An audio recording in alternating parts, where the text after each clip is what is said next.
I'm really glad I have Discord muted for y'all right now, because they're just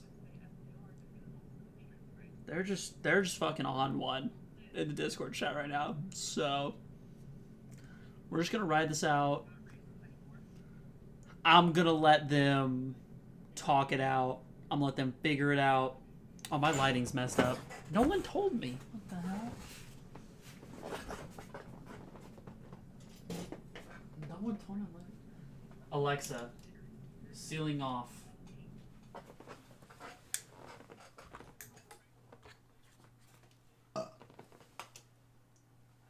This is crazy. This is crazy that this conversation they're having is still going on, and y'all will never know what this conversation is.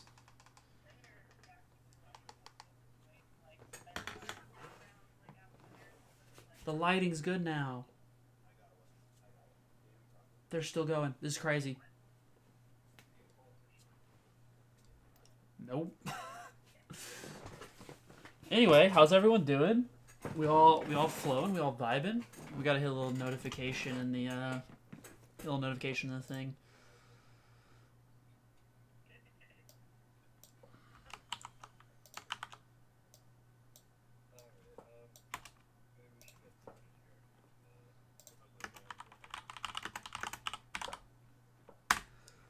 I was also there. Hold up, I'll unmute him in a second.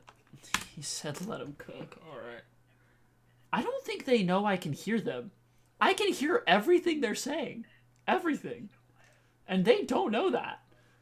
Okay, we'll monitor it up. All right. Okay, so I'm gonna unmute them. Okay, chat. So I'm gonna unmute them now, and we're gonna see what happens. So it should be, let's talk about religion next, and then we'll follow that up with sports. Excellent. In your opinion, what's the worst religion? I'm just kidding. Don't answer that. We're coming in hot. I was about to come out with the best take of the century, dude. I feel like it wasn't gonna be the best take of the century, but I was my take was, I don't know which one's the worst one, but the best one's Buddhism. You still that's an opinion I hold strongly.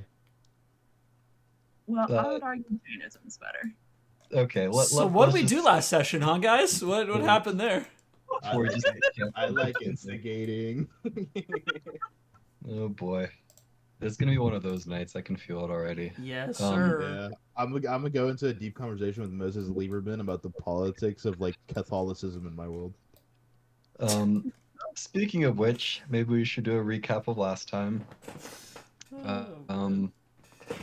Let's see. We started last time. I can't remember where we started actually. Not in the church, that's for sure. Oh my god, this is true. We started with the Vera had just gone into the. Vera had just gone in. That's right. Okay, yeah. Look at that, huh? We got there. Glad we both figured it out. Took me a moment. But yeah, I guess I'll give a quick recap because I want to get into this. So Vera went in, failed the test for the second time, gathered more information, succeeded on the third test on the third try. When she succeeded, she was branded by the ghost of Mother, having successfully completed the test. Moses, at this point, has apparently noticed something off about Vera and is now demanding to see the brand on her arm. Let's see, Axel, he...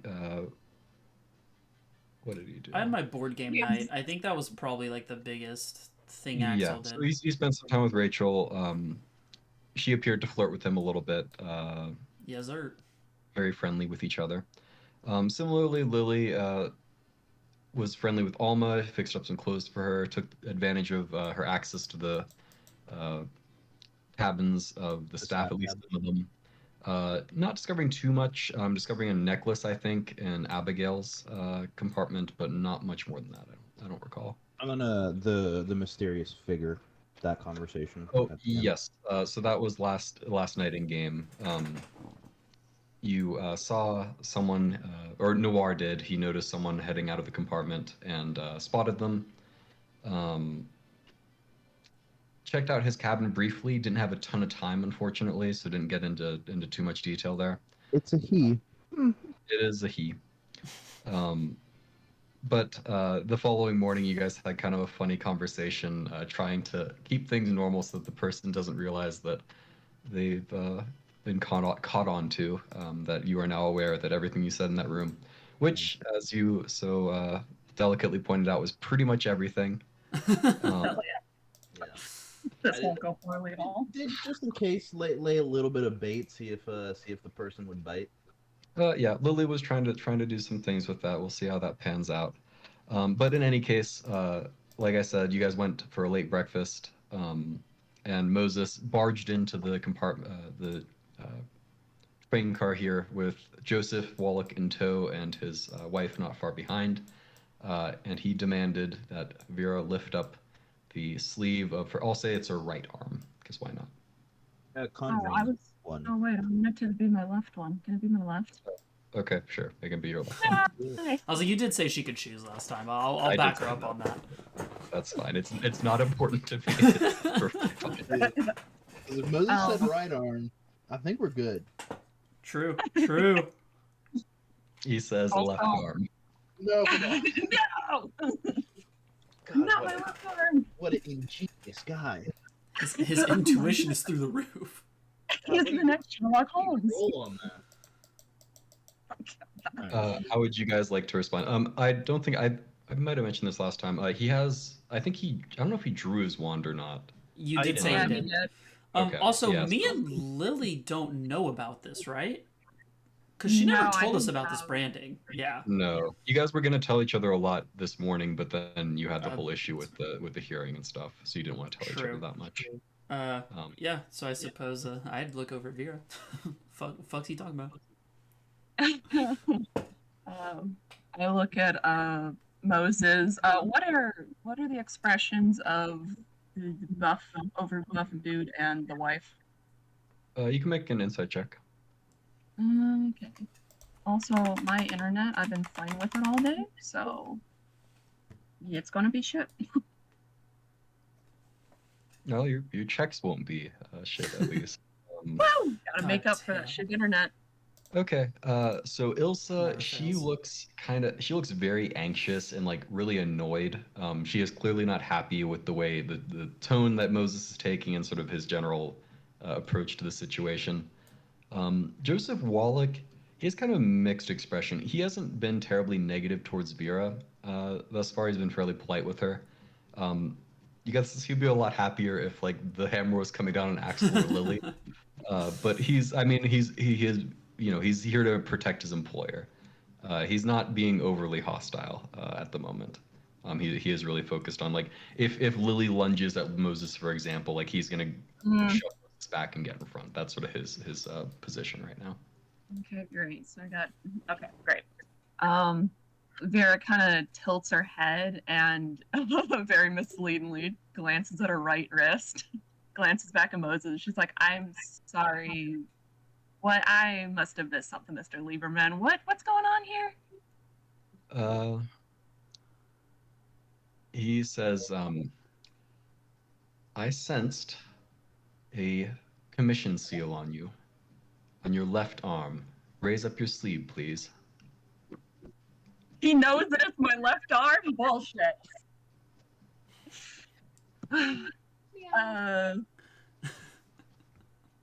I don't understand the hostility, Mr. Lieberman. What on earth? Why are you in such a hurry to see my wrist?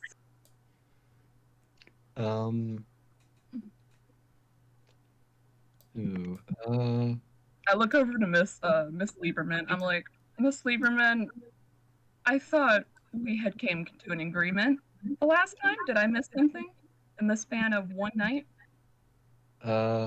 Yeah, Ilsa will step forward, but Joseph Walt kind of gets in her way a little bit, gesturing for her to stand behind him. She does sort of hiss at Moses, saying, "There's a time and a place for this." Moses continues unabated. He says, "Well, the situation is that I know that you were contracted to get rid of a ghost. You was apparently asking you commission-related questions, and was presumably the ghost of a former commission member such as myself. Every other interaction I've had with you, every time you pass me by, I sensed nothing in particular from you.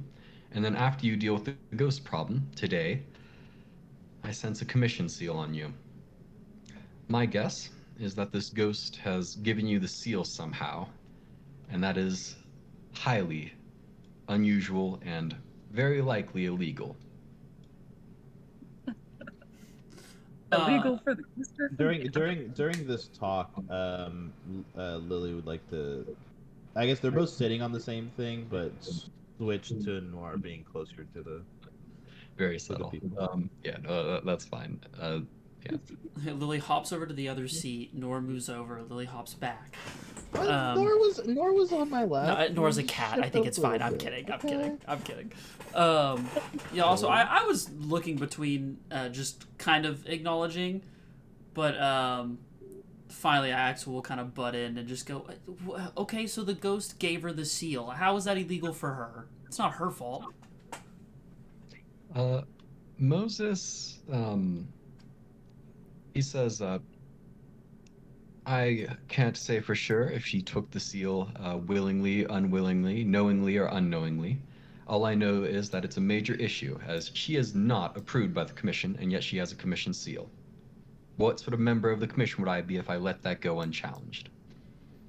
Challenge. The commission, of course. My apologies. And what type of gentleman would you be if you're asking a girl to show her skin?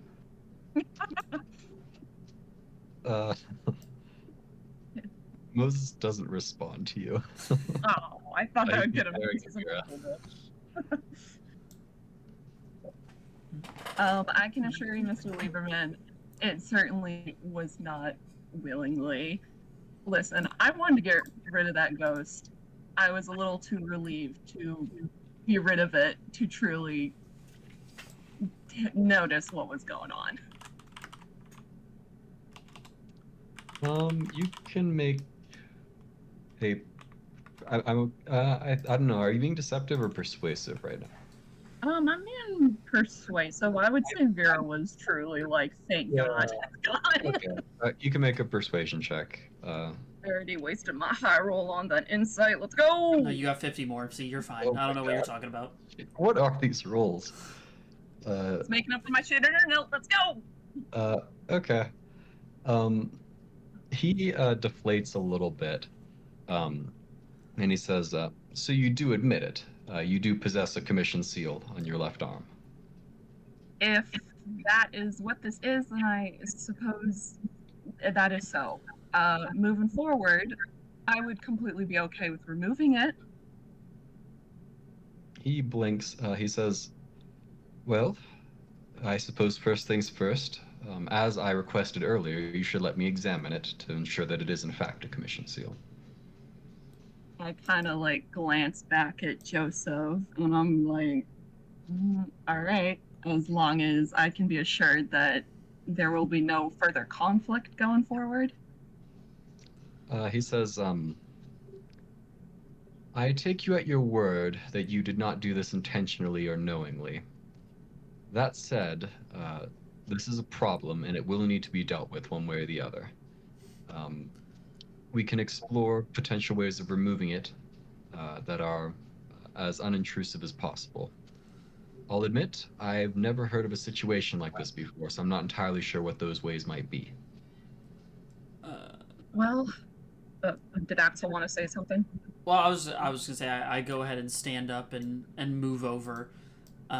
Just like I just wanted breakfast. Just show me your wrist. This is ridiculous. Oh God. All right, and I say, well, I most certainly do not enjoy being branded by a ghost. I would definitely be interested in getting it removed.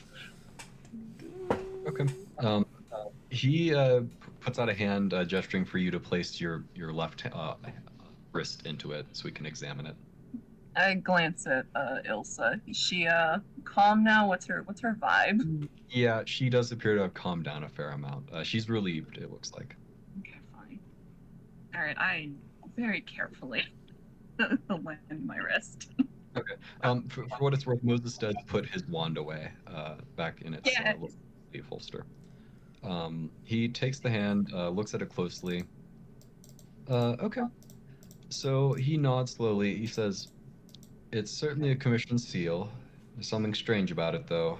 I suspect some of the undead's spirit mana was left inside of it. Um, like I said, I'm not a mage myself. I have knowledge of such things, but I don't practice myself. I'll tell you what, Miss Vera, seeing as you suffered this injury under the behest of myself and my wife, we will treat you as an innocent victim in this. Like I said, we will need to get this removed. That's not negotiable. However, we can wait, I think, until we are let out off the train in Duran. You will come over to our manor, and we will get some wizards on this as quickly as possible. If you attempt to flee or do anything else suspicious, well, he gives you a look, and he says, that would be most unwise. Joke's on this guy. I'm going home if I survive. I say, yes, that sounds agreeable. I would like I said, I would very much like to get this random brand removed from me. I don't know what repercussions it has in store. He nods. He says, yes, well, I don't either, so it certainly is a priority in that sense as well. All right, very well. He lets your hand go and turns to leave. Ilsa sort of politely sort of coughs into her fist, very sort of pointedly. Moses looks at her and she glares at him. He clears his throat and turns around and he says, thank you, Miss Vera, for your cooperation. I apologize if I was a little bit hostile at first. I wasn't sure what the situation was. I'm glad we've cleared things up in an amicable manner. I hope you won't hold my passion against me. Ooh, I got an Can't apology take from blame. the shitty noble. Go me. Thank you, Mr. Lieberman. I appreciate the sentiment. If you'll excuse me, I'd like to get back to a nice private breakfast with my companions. Of course. Apologies for intruding. And he stalks off with Wallach and Ilsa in tow. As Ilsa turns to leave, she looks back at you and sort of mouths, I'm sorry about this. I'm out back, thank you. Well, that was eventful. Not a goddamn dull moment on this train. Yeah, I nod my head and then Vera pulls back her sleeve and shows the lovely brand she's got on her wrist. Didn't get a chance to tell you guys this, but yeah, branded by a ghost, which was quite unfortunate.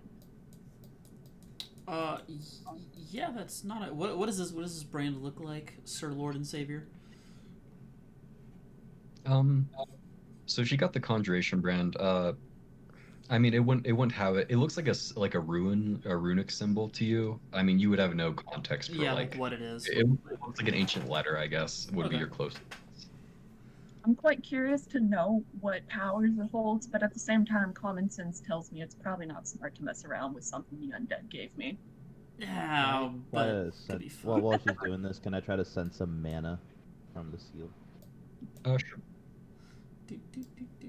I mean, like, sure, you maybe shouldn't use it, but I mean, undead power sounds pretty cool. 18. Give us some pictures. The least thing was fabric, and all right, so you sense a very complicated stitching pattern, like really, really complex, complicated. All the little threads of mana interweaved in a very specific pattern. Further than that, if you look back, with an 18, I'll say, if you sort of, that's sort of the basic sense that you get. But when you sort of take it all as a whole, it looks like a very specific, like very intentional, like design.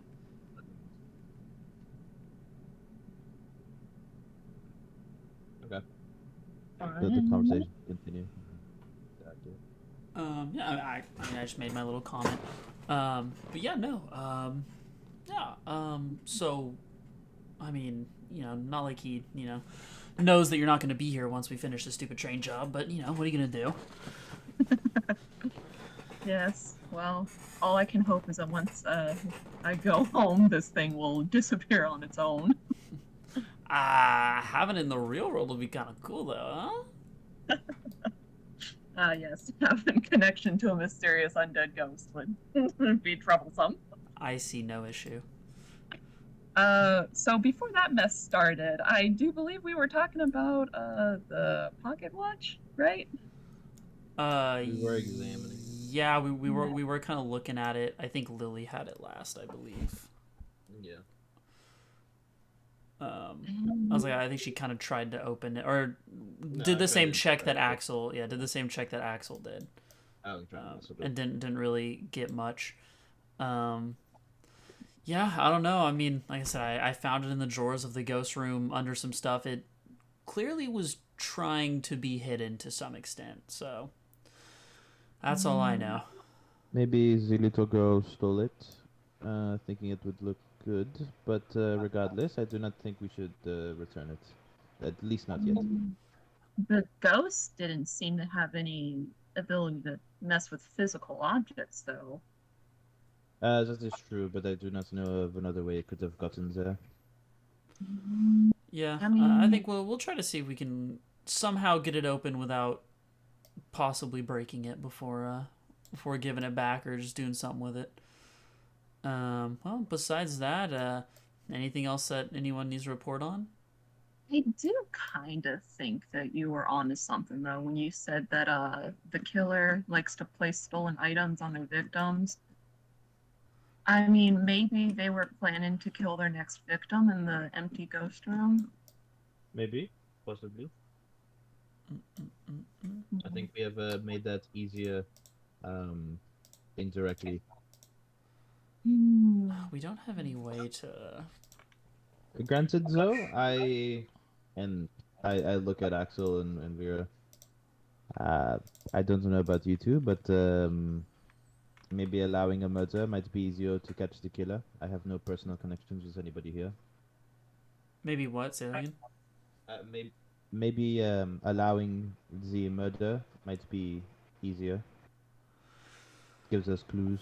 Yeah, if we already guess that, or if we're just guessing that the murderer might be the one that took this watch and moved it. There's some way I don't know personally, but if there was a way we could track this watch, I don't think I have a capability of that with any of my newfound abilities, so to speak. Either of you. I mean, does Noir have good smell? Yes, he has good smell. We could then try to take the watch and get a very specific scent on it. Whether that be some kind of like slight fishy smell or something that is very easy for Noir to track. Didn't it have blood on it? No, I didn't I have don't any think blood so. on it. It didn't. I mean, we could put blood on it. You can put your blood on it.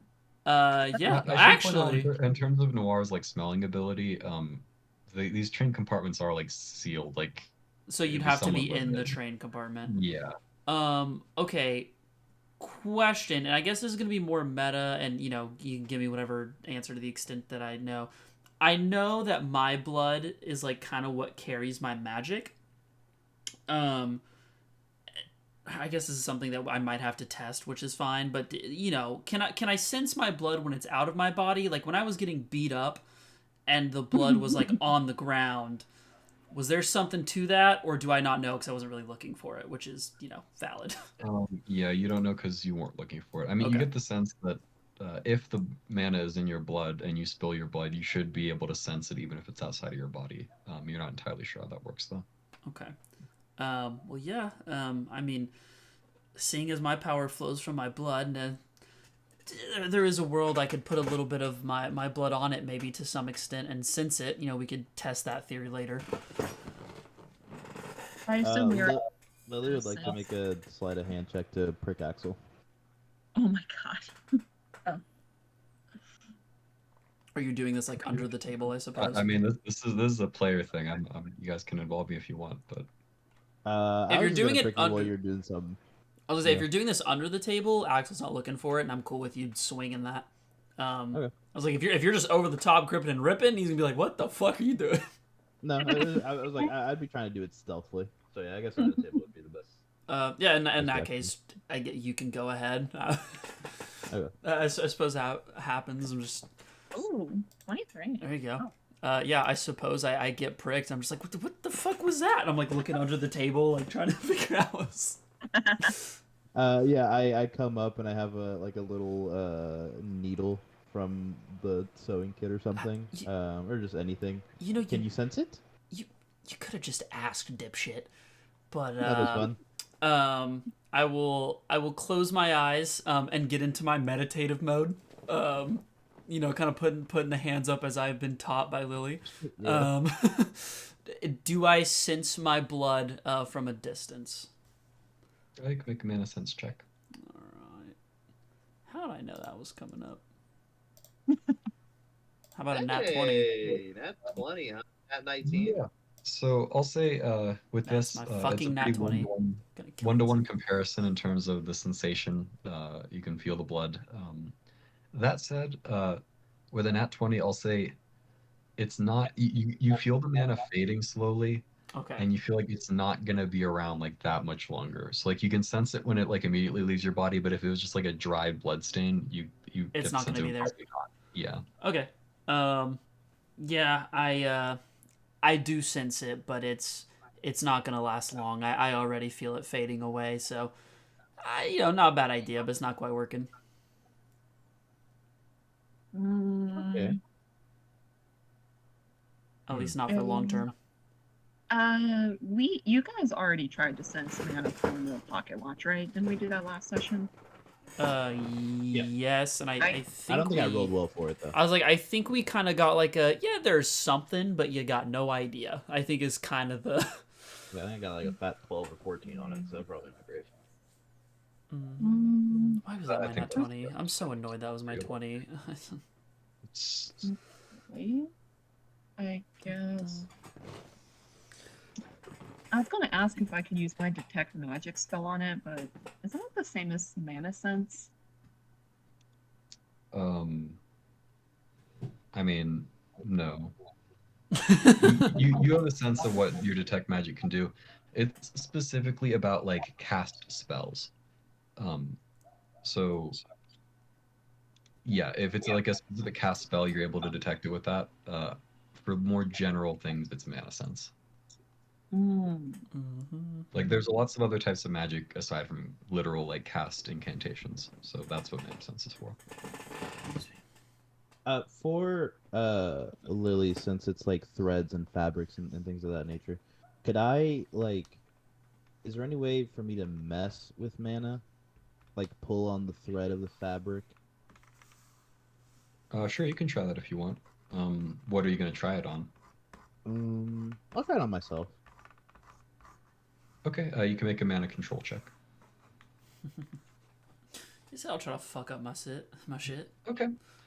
Yeah, with a little bit of like sort of carefully at first, not trying to hurt herself in an unintentional way. You channel your own energy and sort of pick at the threads of that. You can feel the mana coming off you in like loose threads. Yeah, you feel like you're definitely able to do that. Is this Did something I- that we around her feel as well, or no? I'll say carrying over with the nat 20 mana sense. There it is. You detect like this little Pog. flicker in Lily's mana network, like a bit of blood that pumps through a little bit more brightly for a moment as she does this. Okay. Yeah. As soon as that happens, I just kind of look up and I'm like, "Well, Lily, are you doing something?" I was trying to mess with my own mana sense. I don't know how to apply it, but good to know.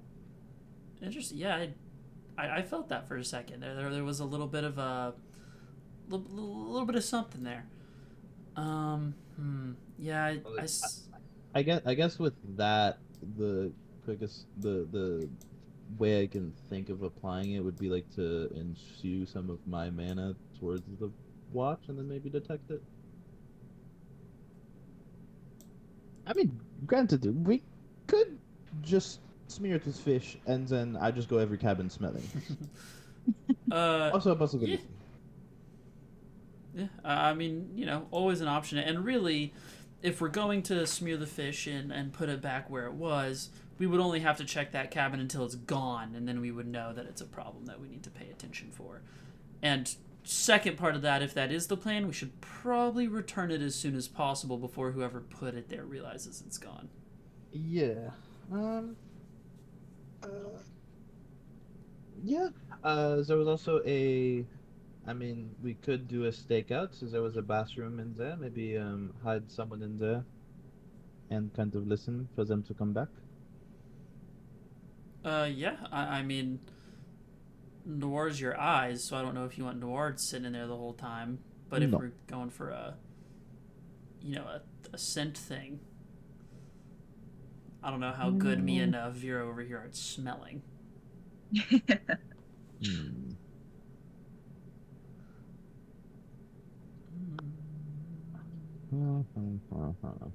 How to do this?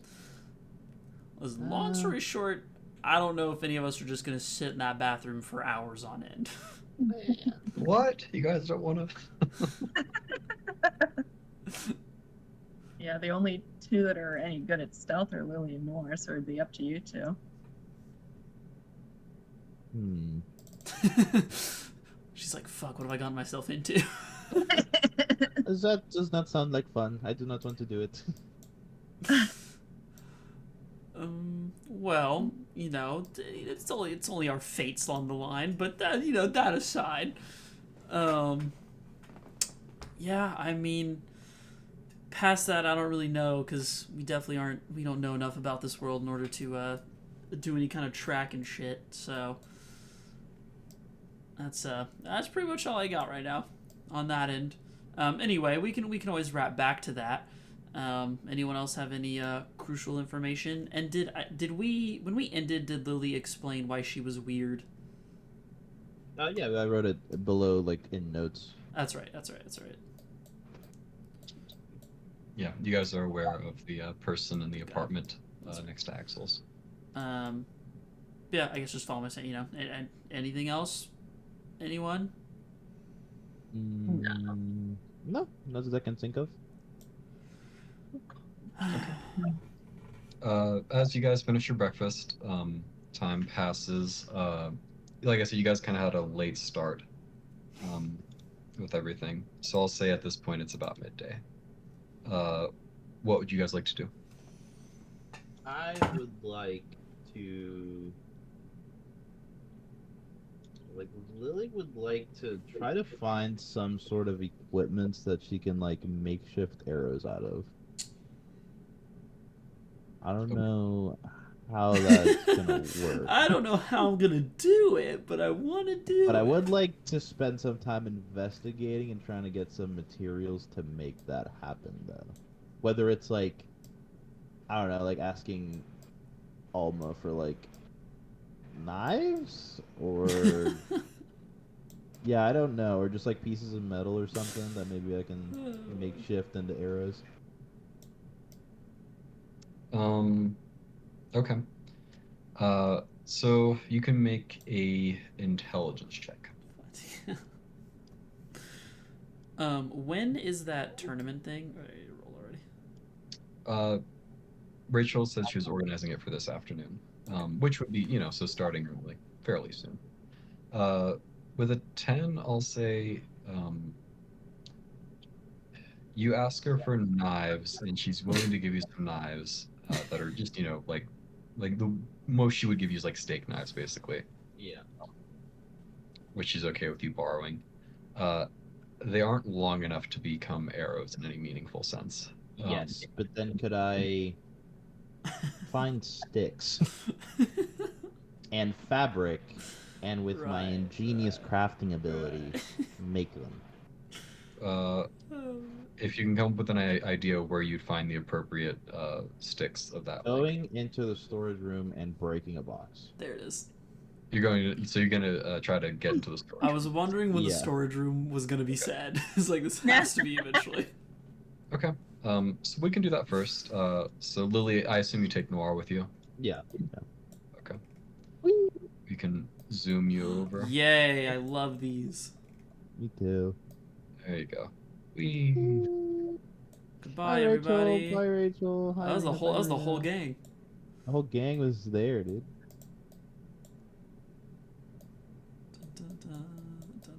Okay. So you arrive at the other end of the train there. What would you like to do? I'd like to try the door. Okay.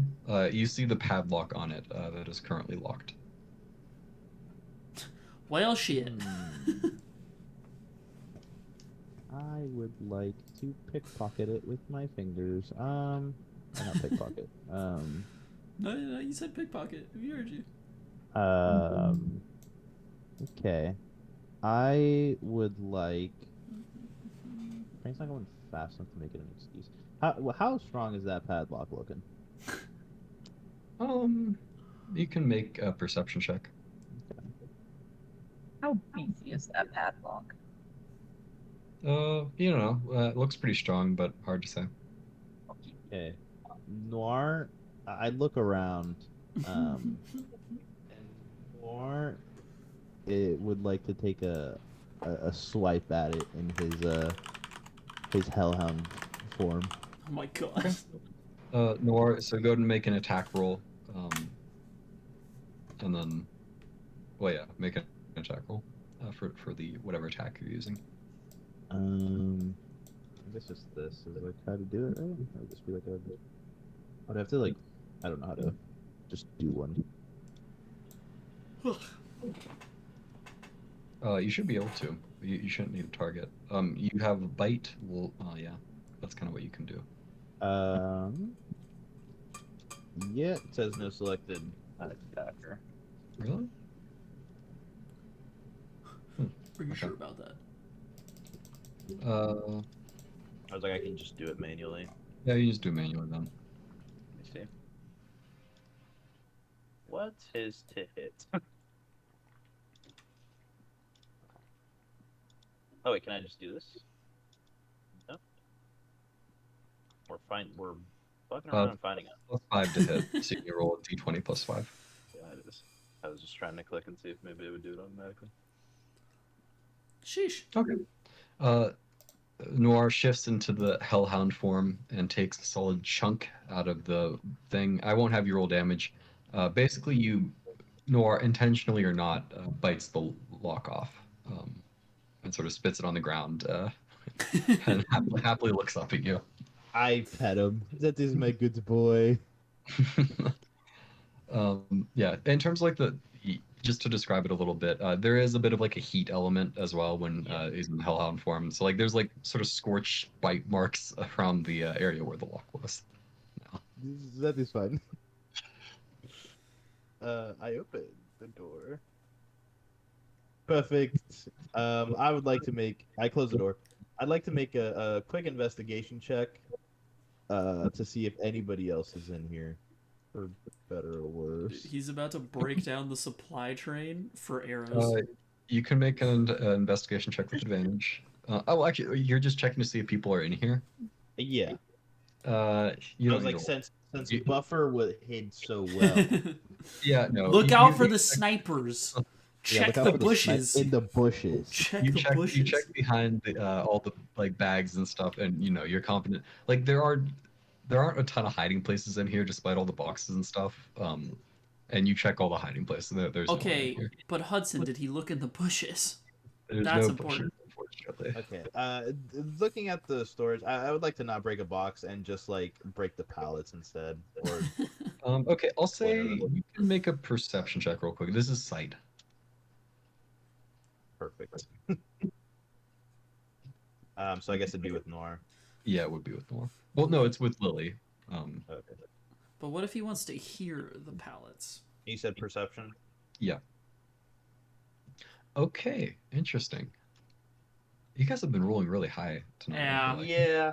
Starting off strong, I'm scared to see where the rest of the session goes. Same. It's gonna end real rough. So let me see. How should I describe this? So you've been in this compartment twice now, I think, in the course of your journey. Yes. Once at the very start when you're dealing with the bats, and then another time with the whole eater and buffer situation.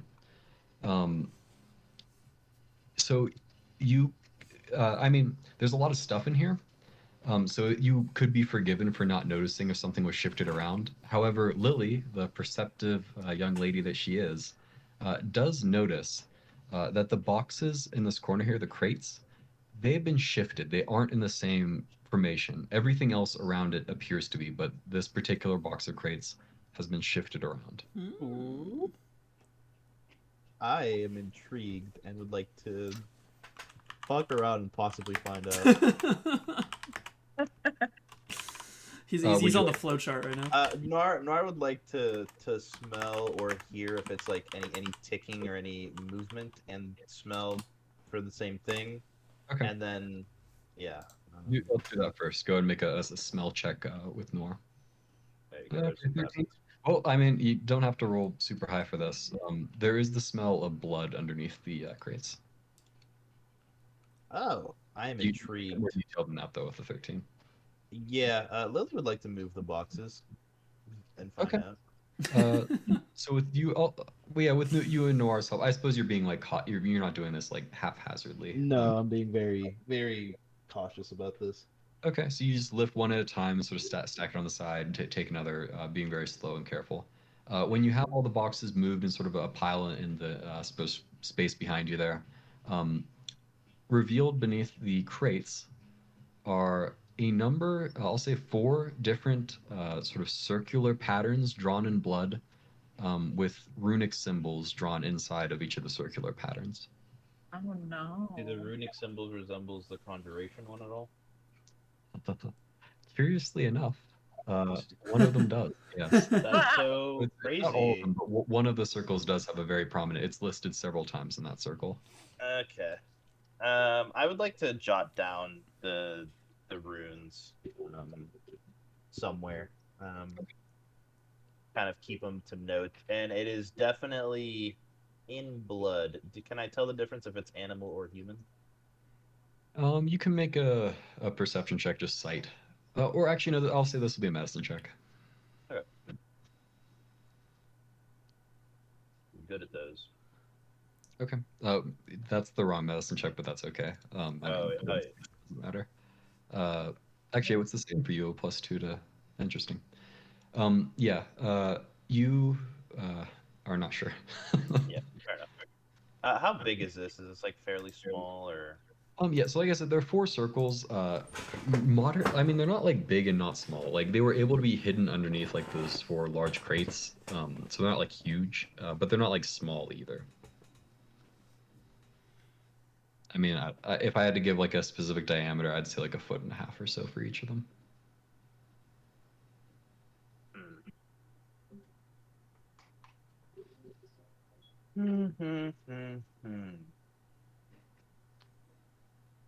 Interesting. Well, what would you like to do? Like, we could move on to someone else if you'd like more time. Yeah. Give me some time to think about this one. Okay. Who would like to go next? Vera's looking through her notes and she's taking notes. She has nothing to do really. Axel. Axel, for one, I am going to go gather up all the Emperor's Gambit. Was that the correct name? Yeah. Yeah, you gather all the Emperor's Gambit stuff, and put it in Rachel's bag that she brought, and then bring that to her for the tournament. She'd asked me to bring it to her. Okay. We can do that now, actually. She's already sort of gathered everyone who's participating in the tournament. You approach her, I suppose, in the sort of first class apartment here. She goes over to you and says, "Oh, hi. Did you bring the board?" Yeah, of course. And I'll take the bag off the shoulders, hand it. Okay. Well, she looks back, and there is. I mean, you can't see them unless you step forward. Yeah. But there's a number of people sort of gathered there. She puts the map sort of on the ground on the train there, She has gathered what appears to be two small stools, probably from the crew cabins, you would guess, on either side. And she says, "Well, Mr. Axel has brought us our board. I should point out that this isn't an official board, so if anyone has any issues with that, let me know. I mean, it's fairly basic, though. I can't imagine that it would cause any of you to, you know, uh, give us any significant advantage." Um, you see Sergeant Eater, Michael Stark, Irina, and Joseph, surprisingly, um, with sort of his arms crossed. He looks slightly tipsy. Okay. No, everyone sort of nods their heads and indicate that it's fine. And Rachel says, "All right, Axel, final decision here. There's a 10 silver buy-in, or 1 gold, if you'd like to participate." Hell yeah. Yeah, and I guess I will just kind of look at her to see, like, is she wanting me to get this gold out, or is this like, what's the... No. As soon as you say that, she nods. She says, "All right. Well, excellent. We have 6 participants. So the gold pot will be 6 gold by the end." She looks back at you. She says, "I don't think that your companions expressed much interest in joining us, correct?" No, yeah, they're off doing their own thing. It's fine. I wouldn't worry about them. Okay. They're I just want to make sure. Yeah, busy. Rachel turns around. She takes this 6-sided die, conveniently enough, and Good old lists each D6. person by name, giving them each a number. So it'll be, let's see, so Sergeant Eater's 1, Michael Stark 2, Axel 3, Rachel 4, Irina 5, Joseph 6. And she will roll the dice twice. 4-4. That's funny. She grins. She says, "Well, unless you all want to see me play myself, perhaps we'll re-roll." 3-2. Oh, it's 3 and 2. me and Michael. Rachel sort of takes a step back into the corner with Irina. Michael grins and sort of steps forward. He says, "Well, we'll see if I can beat the person who played for the first time yesterday, correct, Mr. Axel?" Yeah, but that being said, you better not take it easy on me. He grins and he shakes his head. He says, "Trust me, I have no intention to do it so." He takes a seat on the stool. Would you like to... Well, Yeah. I assume Axel's playing to win. Oh yeah, I'm sitting down and I'm sober. I am taking my like studied knowledge that I now have, and I am trying my darndest. Okay. Michael, I'll say, to make this a little more interesting, if you would like to use another skill before we do the tactics check, Okay. if you'd like to use another skill to get some sort of advantage over Michael Stark, you can try to do that before this. Oh, Axel's one to not. Okay, so when it comes to this game, we've said it's like Warhammer to like it's a simple Warhammer where you have like figurines and things like that. Yeah, so the distinction between this and that is that there's no rolling of dice in this game. Okay. It's just like specific rules. Okay, if this person attacks this person, then they lose this amount of like health, that sort of thing. Okay. So there's not much like randomization involved. It's a little more pure strategy. And how is health and stuff tracked? Is this like paper? Like I'm just sitting here marking off like my person's health is this? Yeah, basically. I suppose each of you would have like a little notebook that keeps track of everyone. Okay.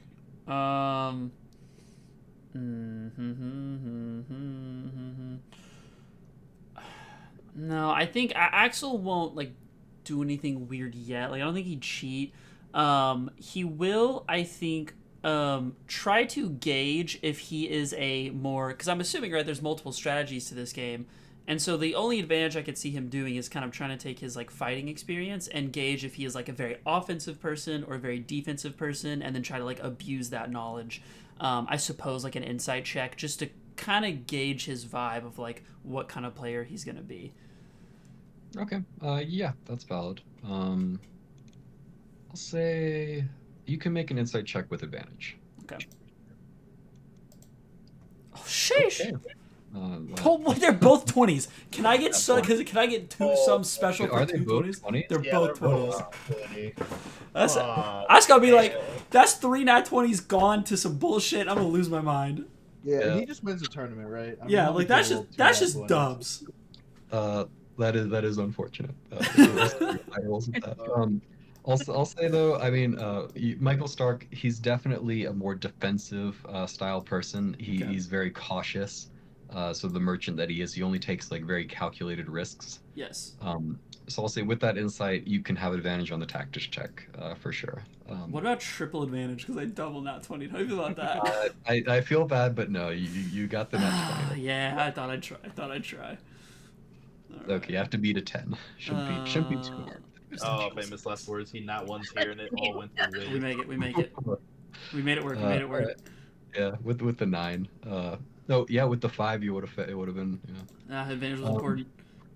Okay. The match is not like he's a decent player, Michael. So it isn't like super like lopsided, but you do beat him pretty handily by the end. You hear Joseph like sort of muttering to himself during the thing, like saying like, "Oh, that was a bad move," like just doing sort of little comments and stuff. But Irina tries to shush him, which kind of just sort of encourages him. Yeah. He's that guy. At the end of the game, I'll do the okay. First, I'm gonna whenever me and Rachel playing was so different because it was like friendly. Does Michael reach out for like a fist bump or a handshake or anything? When he loses, he sort of throws up his hands, and he looks like frustrated, but not like in a mean way. He just he like he could have done better, sort of thing. He says, "All right, well, good match in any case." And yeah, he does reach out for a handshake at the end. Okay, yeah, I will reach out and shake his hand and be like, "Oh, that was a hell of a game," and I will turn and look at Joseph, and I want to wink at him and just go, "You're next." His grin widens. He's happy to. Michael steps back. Rachel goes forward. I will sit next to Sergeant Eater, I suppose, if we can fit like 3 to a thing. Yeah, that's you're kind of like, yeah, it's fairly not super spacious, but there's enough room for 3 people without much issue. So Eater, Rachel, Irina, and Joseph in that order. I need to roll another one. So Rachel versus Joseph. I'll take Joseph's spot, I suppose. You weren't subtle with like the wink, right? Like Rachel. Oh no! Oh, that was for everyone. That was for everyone Okay. to see. Rachel looks over at you and says, "Well, I'd hate to take away your climactic showdown."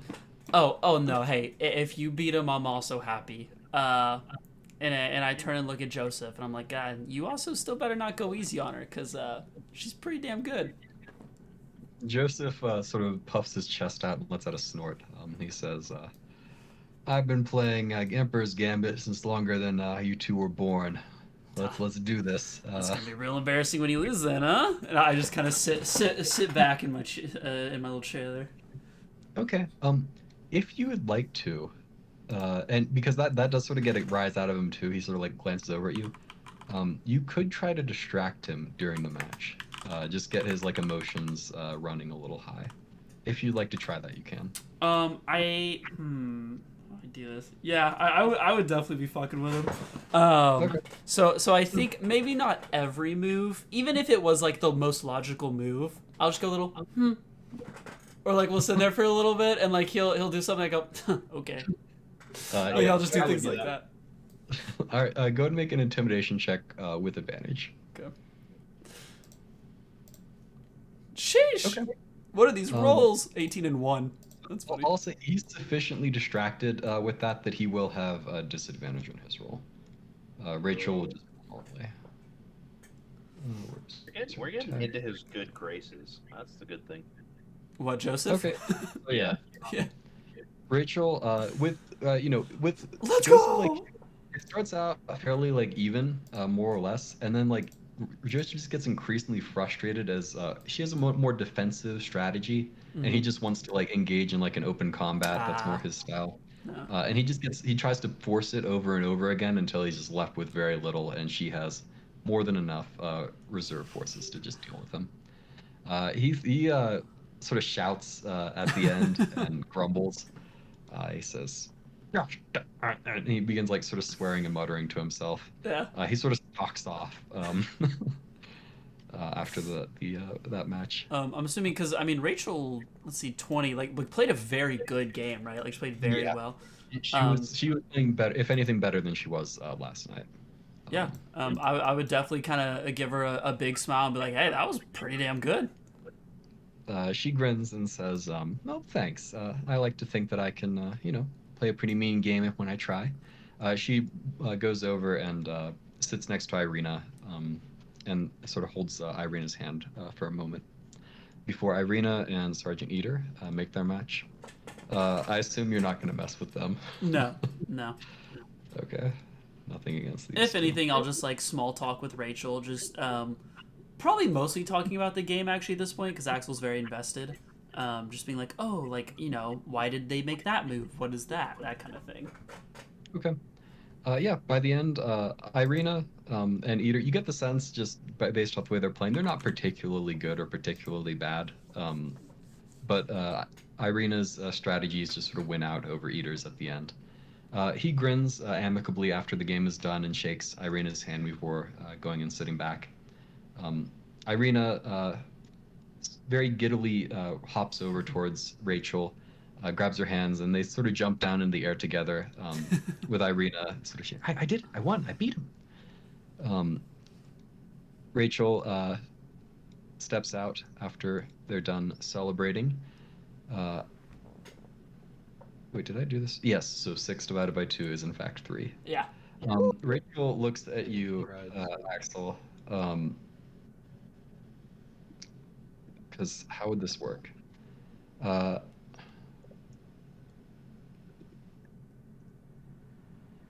don't know. How does this work? Like in a tournament So situation? you could, I mean, like meta talking, you could round robin it, and like if someone does beat both people, then they take it. But there's also a chance that you all tie. So, or like as someone beats someone like the whole way through. Okay. Rachel she'll suggest that and asks if everyone's okay with that.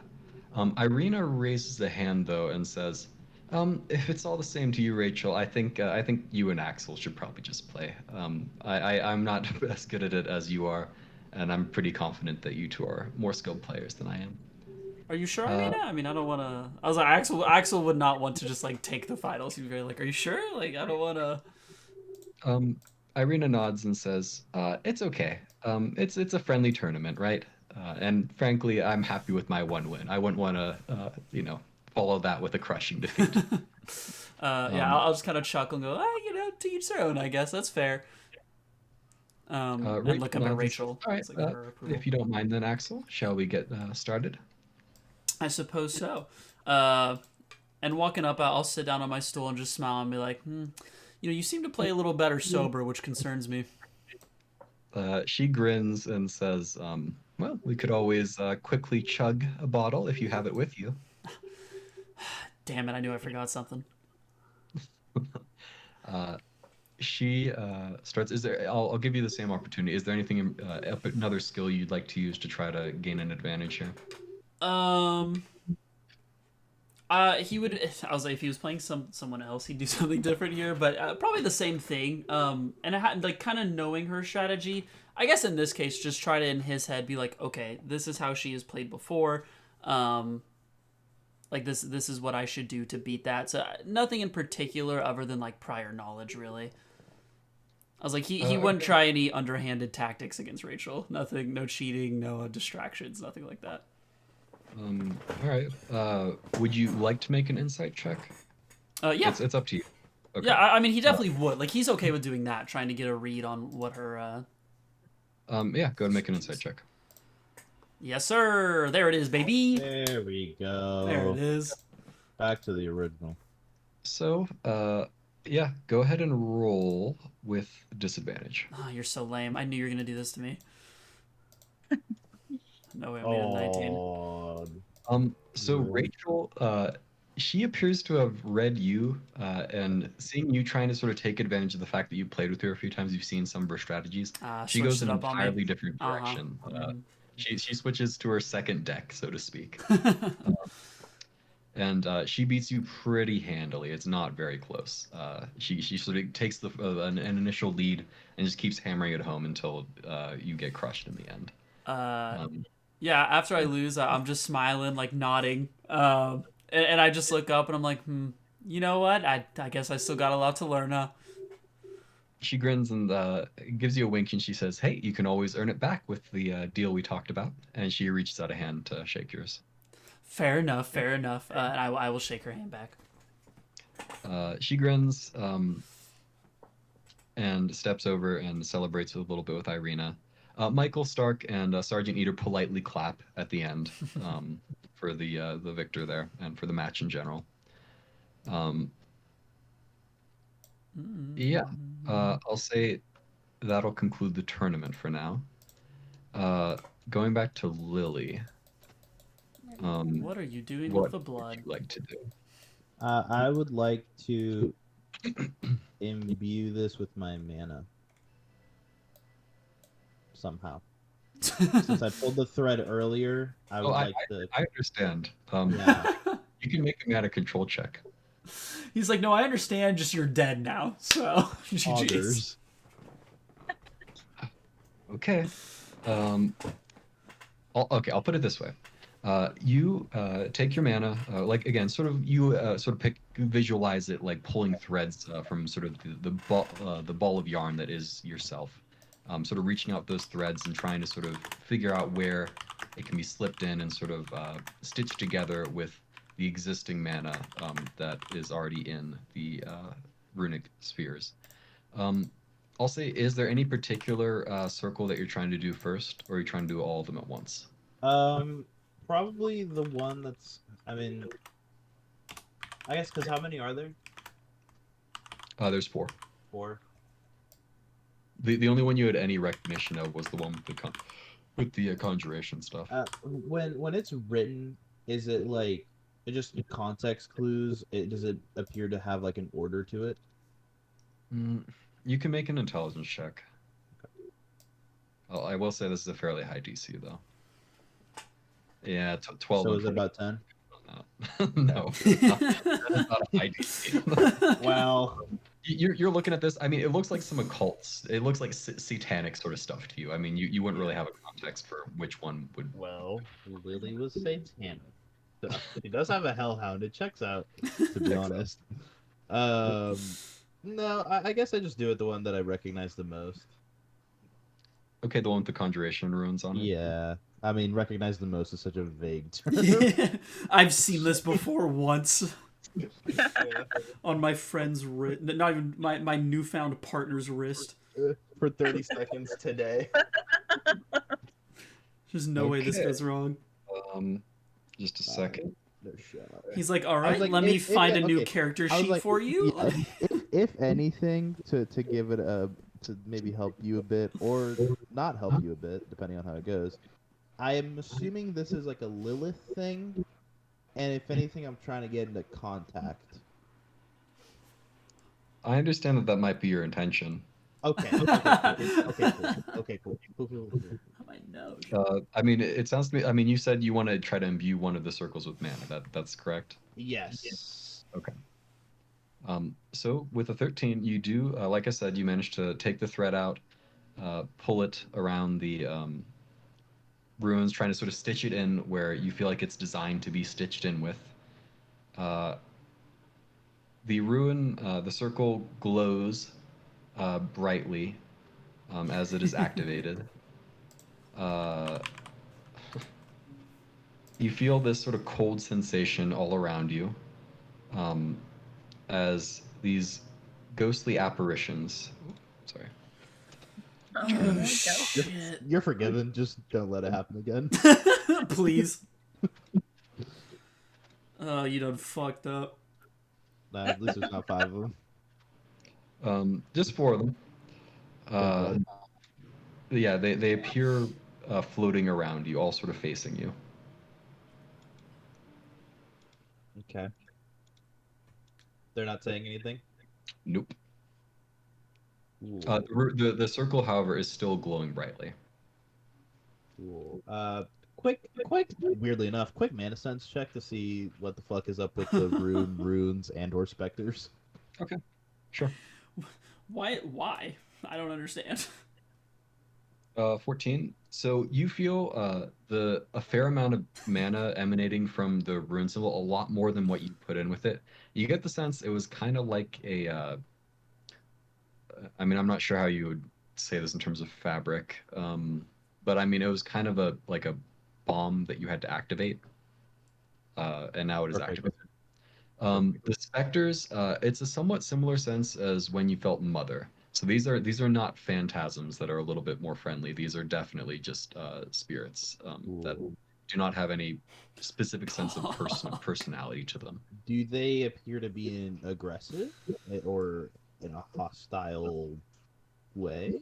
They're just floating and like if they had eyes, they'd be staring at you now. They haven't acted aggressively yet. Noir, for my question of the day today, Oh, man. should I continue this? Should I? Let me fucking be specific. Should I keep imbuing this with mana? Will it turn out bad for me?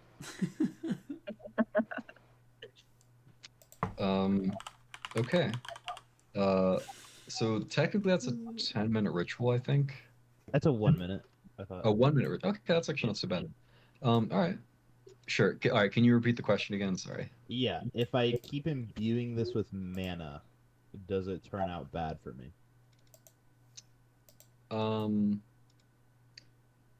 Okay. Or I guess what is the outcome? I mean, that kind of tells whether I'm good or bad. So the last question. Yeah, it's about like a course of action. So the course of action is I imbue this with more mana, Yeah. I guess would be the course of action. Yeah. Noir meows twice. That means good, right? That means bad. Just making sure we're reading the same page, trying to get you a little off. Get you off guard a little bit. But I want to do it though. Man's literally just asked a god if this was good or bad. And he goes, no, I'll do it anyway. They don't know what the fuck they're talking about.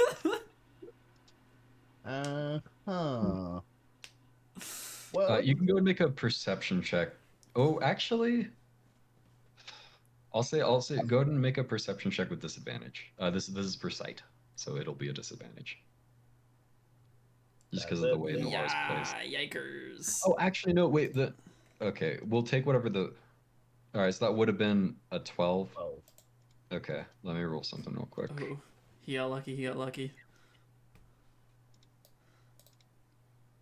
Yeah. Maybe less lucky. You don't notice. Yeah. Well, what are you doing, Lily? I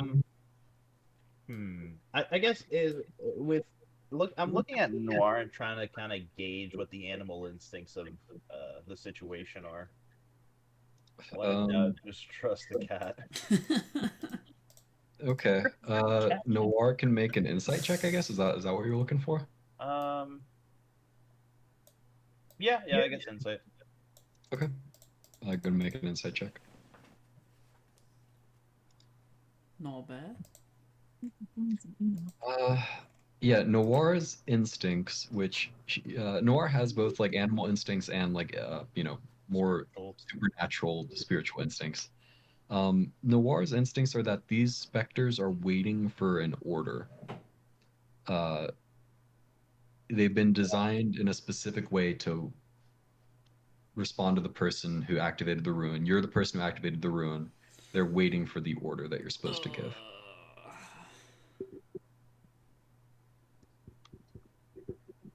Can you describe like Lily's like? Is Lily frightened right now? Is she what's Lily's like emotional state right now? Not particularly. Weirdly enough, same thing with the other ghost. A bit giddy and excited. Not really scared. Okay. I was like, main emotion is probably like, yeah, I guess like happy curiosity is probably the best way I can explain it.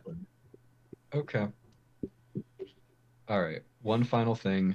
Roll a what would you call this? Roll a performance check with advantage. For Lily. Yeah. Yupper bears. Okay. You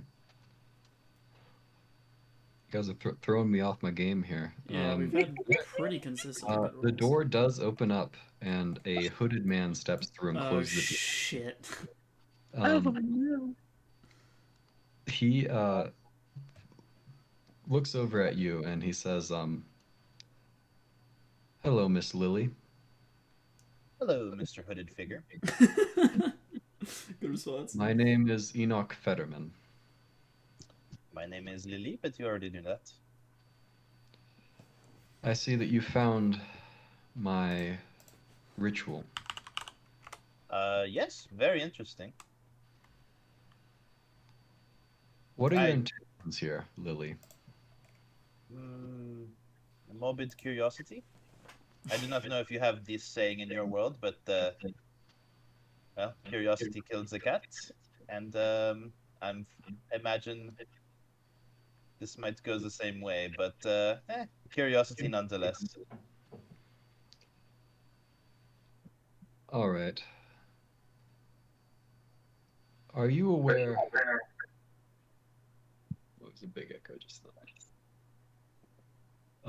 Are you aware that my cabin is right next to Mr. Axel's? Great question. Oui, monsieur. How long have you been aware of this fact? I cannot tell you everything. There's no fun in that. The only reason I'm asking is I know basically everything that you're here to do. Correct. You're after this red lotus individual. Mm-hmm. You're outworlders. Mm-hmm. Yes. I suppose my question is, and this is based off of my insight around you. I have intentions for this train. I have plans. And they don't really have much to do with you and your mission here. The question is, can we get along and carry on our own separate paths? Or are we going to be obstacles to each other? Well, interestingly enough, if the plan is fun, we might find some help within each other. I get a bit of a smirk on my face. Okay, you can make a persuasion check.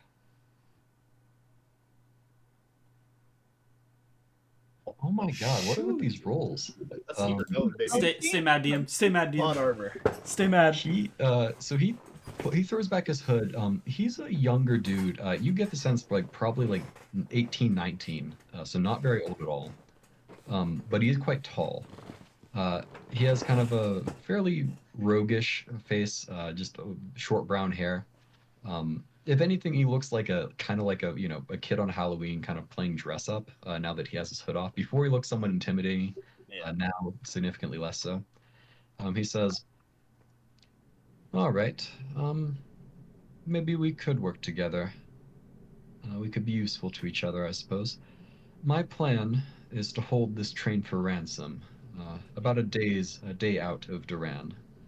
I had a fair amount of prep work to do before I got there, and you've already sort of ruined part of that by activating the specters before My apologies.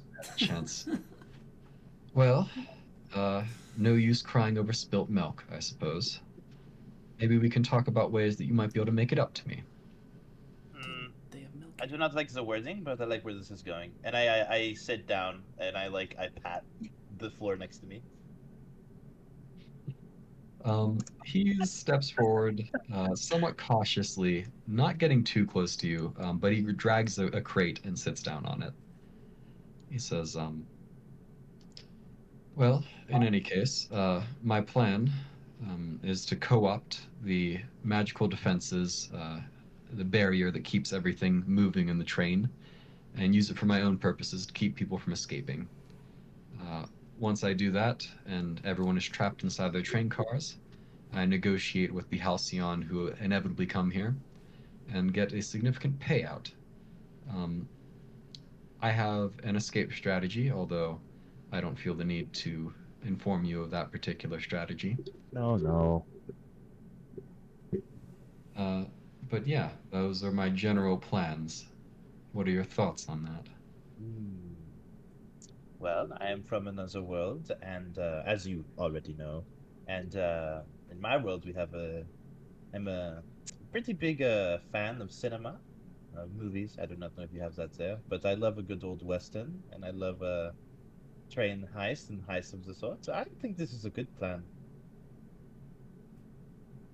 I only understood about 50% of that, but I get that you think that it's a good plan, which I appreciate. I've been working on it for quite some time. He sort of puffs himself up a little bit, looking very proud. Um, he says, it should work flawlessly. Unfortunately, there are two complications. First, the presence of yourself and your friends, the Outworlders, and the presence of this Red Lotus individual. It sounds to me like if he or she wanted to, they'd be able to kill me without much issue, which makes them a potential threat to the plan. I imagine that they wouldn't do so unless provoked in an extreme manner, um, but it does add an element of chaos, which could complicate things. I am all for self-preservation, Mr. Fetterman. He nods and he says, "Yes, this wouldn't be much of a plan if I end up dead by the end of it." Uh, do you have any idea or hints as to who the Red Lotus might be? Nothing yet. We have there was something more to the strain with the ghost. Nothing. I honestly figured it was you, but I guess this disproves that fact. No, unfortunately, I haven't been gifted in the way that the Red Lotus is. My art is different from theirs. I'm a necromancer, you see. Ooh, I get very happy. He seems kind of amused by your reaction. He says, "Well, that's not it's not a something that's to be oohed over in this world. Let's just say people like myself are often looked down upon or viewed as threats." But the people that are looked down upon are often the strongest. He nods. He says, "Yes, exactly, exactly. It's simply a tool, not good or evil. Just depends on how it's used." Well, in any case, While he's talking, I like usher Nora to come and sit either next to me or on my lap as I'm just petting him. okay. He doesn't take particular Real note of evil that. villain. Type beat.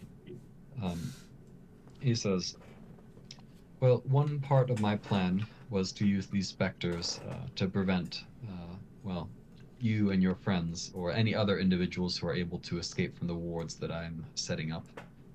Those would be the other circles, from moving from train car to train car, and also as a last resort in case anything outside of the train managed to find its way in." Mr. Fetterman, they appear to be looking at me. Am I the owner of them now, or is it still you? He looks a little nervous at the specters and then at you, and he says, "For the moment, they seem to be following your command, seeing as you're the one who activated the circle." Ooh, how do I communicate with them? Don't worry, I'm not going to kill you. You're too much fun. He snorts. He says, "Well, don't assume that simply because you have the command of a few specters that you'd be a threat to me." Good point. Good point. You did make them. Exactly. Um, well, in any case, in terms of commands, Can when he said that, can I make a insight check to see if he's lying or not? sure. Is he actually a feeble little boy? Goodness gracious. Yeah, he seems a little bit nervous. He seems relieved that you appear unable to be able to command them at the moment. You get the sense that yes, they would be a threat to him. He says, seeing as the specters, they aren't going to last much longer without the wards that I'd set up also active. They're draining mana by the moment. Um, in order to replace them, we might need to collect some more spirit mana, ideally from fresh corpses. Perfect. How do we do that? Well, uh, we require a corpse, and then I conduct the appropriate ritual. Have you killed anybody on this train, or is this a separate occasion? He shakes his head. He says, "No, these are from. This is from other spirit mana. Um, I mean, I have no interest in. If I started killing people on the train, I suspect that it might not end well for me if I'm not careful." Yeah, depending on that answer, I was going to judge you very differently. But you still remain smart in my book. I mean, if I felt it was a smart option, I might have taken it. But seeing as there's another killer on the train, and if I happen to target them, they could kill me. It would be a very poor idea. Perhaps, Mr. Fetterman. I have maybe a solution to a problem that might not involve corpses. He nods slowly. He says, "I'm listening." There is a person with a commission seal that has stored spirit mana. Could we use that instead? If this person was willing, of course. He frowns. He says, potentially. Uh, potentially. The commission seal has spirit mana in it? That would be unusual. The Well, way of getting it was very unusual. I do not know how well versed you are with the supernatural events occurring on the train. It seems you have kept to your room, except on late hours of the night. I so hear. Yes, I'm not terribly familiar. Okay, well then, that will be another surprise. Just trust me that that might be a possibility. I fear, and listen, I am okay with getting it from corpses, but I fear if we find one, it might be easier if they find you out, and by association, me and my partners. Right. All right. Sure. Let's give it a shot. I'm happy to try this. Are you Do you think that your companions, I doubt that they'll be as amenable as you are to this idea, to my plan. Well, Axel can be a bit brash, but knowing him, self-preservation is also in his best interest. Vera, the girl, is a bit more not as malleable. Sense of morale. Never liked that. EU morals. It seems I have little choice but to trust in your discretion, for the moment at least. Um, what do you want out of this, Miss Lily? I feel like we should establish what we're both getting out of this relationship before we continue. Perfect. I would like to, at least, I do not want your help in killing the killer, but identifying him or her would be in my best interest. And with that, my contract is complete, and I will be able to get off of this train and continue my life here. Although, Monsieur, your magic is very interesting. If you want to be partners after this, that is also a possibility. Uh, he shifts from side to side, says, "Well, I'll be fairly busy after this train heist, assuming everything goes according to plan. And I will be fairly bored. I'll keep that in mind. Uh, Having an outworlder, it could be interesting. Let me think about that. But in terms of helping you find the killer, um, I'm willing to help out some in that regard. However, I do very much have spirit mana that could be snapped away at an instant, unlike yourself. So I'm unwilling to put myself at significant risk against this individual." Like I said, the rule of self-preservation borders all, so do not worry. I do not expect you to put your life in a stranger's hands. All right. In that case, what I expect out of you, Lily, is to, at the very least, keep your companions from trying to stop what's going to happen in a few days. And at best, if you can provide me with spirit mana, if you can provide me with fresh corpses, if you happen to find anything else that might be of use to me, that would also be appreciated. I will give you a 10% cut at the end, if this heist is successful, just to sweeten the pot. Very well. I asked for if things were to go awry. I asked for the protection, or at least, protection is a, how you say, a vague term. More of the withholding of murder towards Axel and one of the conductors.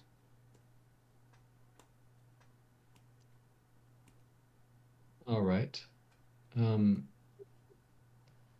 Sure.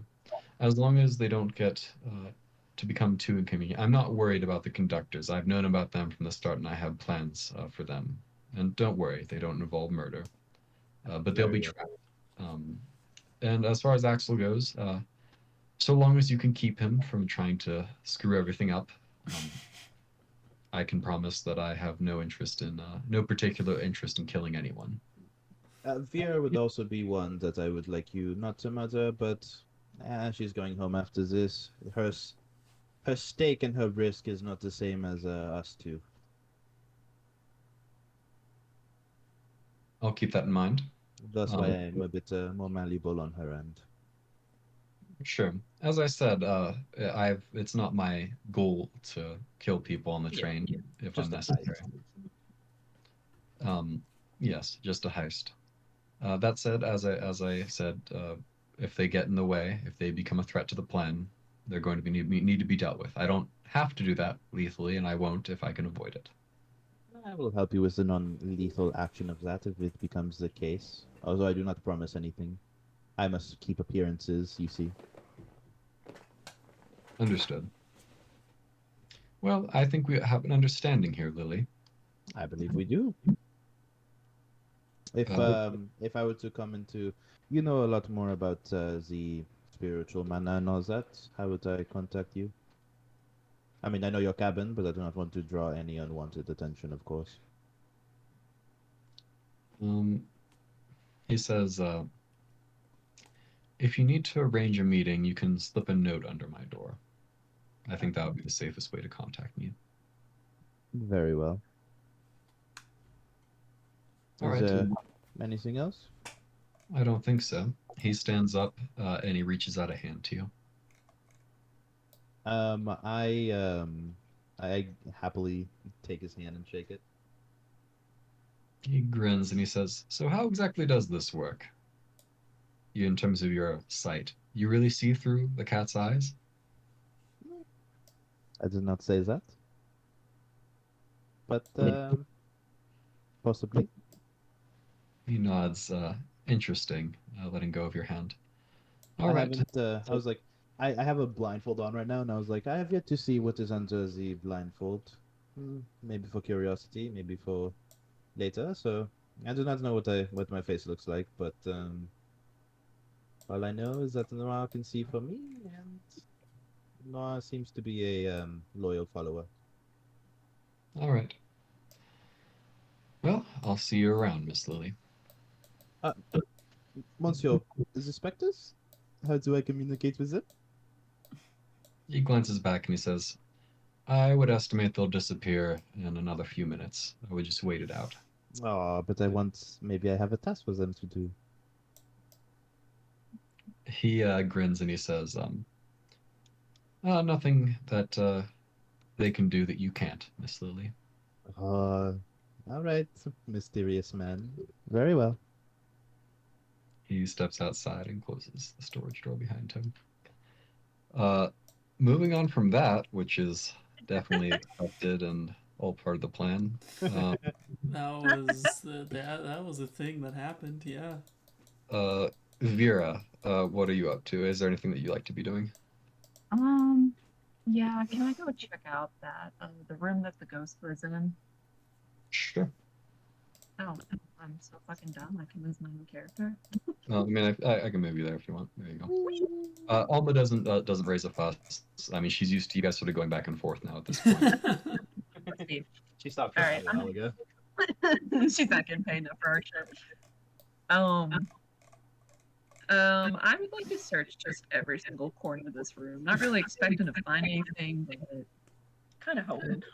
Okay, you can make an investigation check with advantage. It sounds like you're dedicating some time to this. So. Oh, Okay, 15. Oh, that's not bad. You don't find anything of particular interest. Yeah, you get the sense this cabin hasn't been used in a fairly long time. That's sort of the main thing that you get.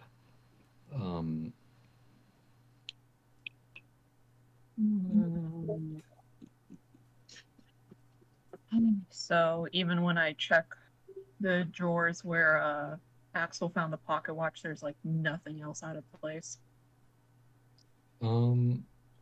No, yeah, there's no more items in there. I'll say with a 15, go and make a mana sense check. Oh my god. Mana sense. Tough. Jesus. Yeah. I wasted all my good rolls are done for the night. Rip. Yeah, no, you make a pretty thorough investigation. If there are other stolen items, you're not able to find them. And you search pretty thoroughly. What if I try really hard, Hudson? I mean, this is Vera trying really hard and not finding anything. He's like, Well, I brother, tried brother, to you keep it try better. hard. Oh god. Alright, fine. There's a... Not even if I look under the bed. Fine. I didn't find anything. Fine. All right. Is there anything else?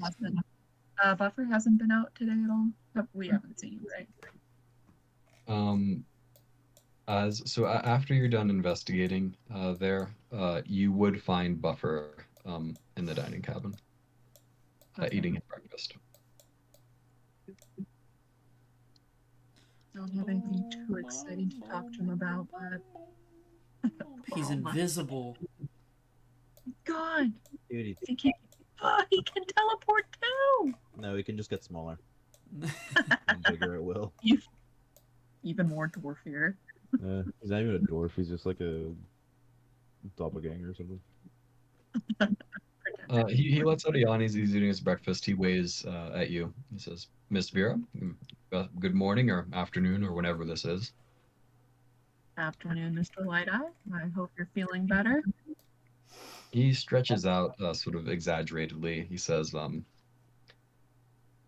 "Bones are too old for this sort of work." Okay, well, I won't take up too much of your time, but I did want to ask you about the notes you gave me last night. He nods and sort of perks up a little bit and leans forward in his chair. He says, "Yes, I mean, I was interested to see what you made of them. Do you have any ideas of which domain you might belong to?" Yeah, and I hope you accept this bullshit answer, Hudson. Yeah, I feel more of a draw to the arcane.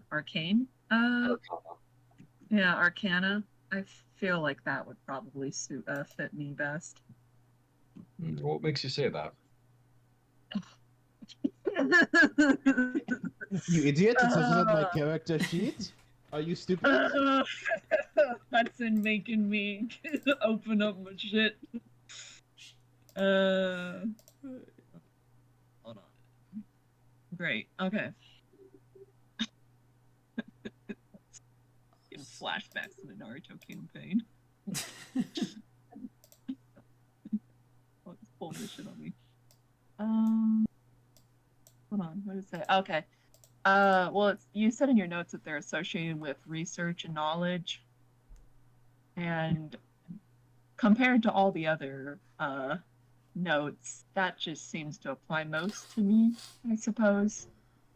Just more of a draw to that, I guess. Interesting. So the sort of the pursuit of knowledge, be it arcane or otherwise, that's what calls to you. Yes, and I was going to ask for a little more info on Empyreans, I suppose, who relate to that domain. Sure. Which ones are you interested in? Well, I noticed in the notes you said for Vala. Is that correct? Yes, Vala.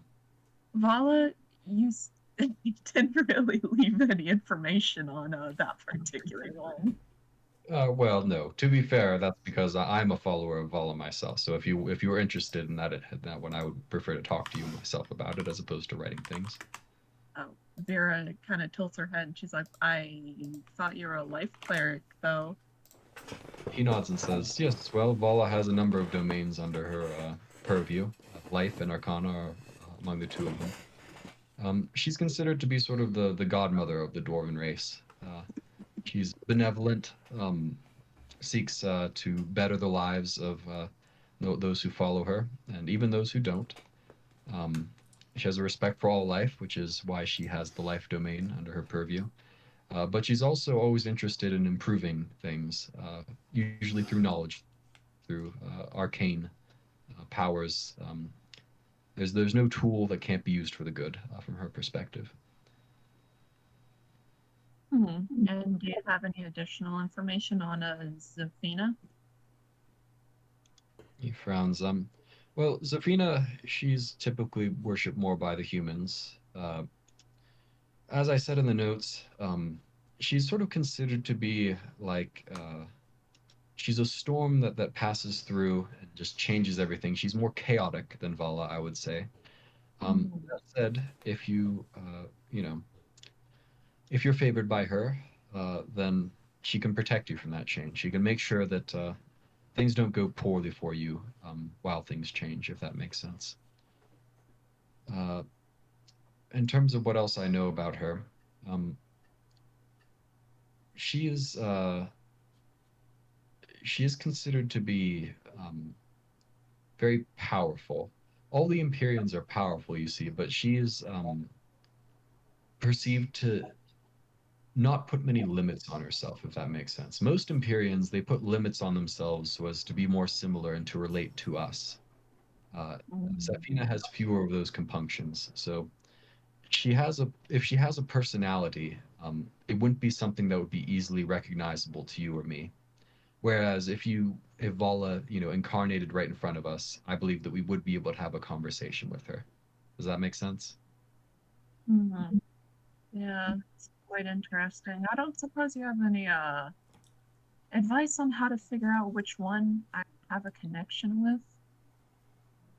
Well, like I said, it isn't usual for an individual to have a connection to an Empyrean, more just a connection to a particular domain itself. That said, and I did give some more thought to this, there is a ritual that I could try to cast. It would be somewhat involved, and we'd have to wait. It involves your dreams, so we'd have to wait until nighttime in any case. But basically, what it would do is it would allow you to dream a little more lucidly, and in theory, at least, it might allow you to sort of focus your attention inward in a way that you can't while you're conscious. All right. When would be the best time to perform this ritual? I'm certainly interested in figuring this out. Like I said, it requires you to actually be able to sleep, so we'll wait until tonight if you'd like. All right. That sounds like a plan. Buffer claps his hands together. He says, "All right, well," and he sort of steps out. He says, "That's my day then. I'm going to be gathering ritual components and bothering staff members all day. If there's anything that you need, like I said, I'll probably be bothering people in this cart or the next." Can I ask one more question? Sure.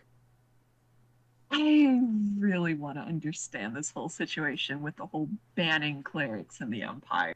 And I know last time you said it was very convoluted, but Danny, I just really want to understand what's going on here, especially since it would involve me while I'm in this world.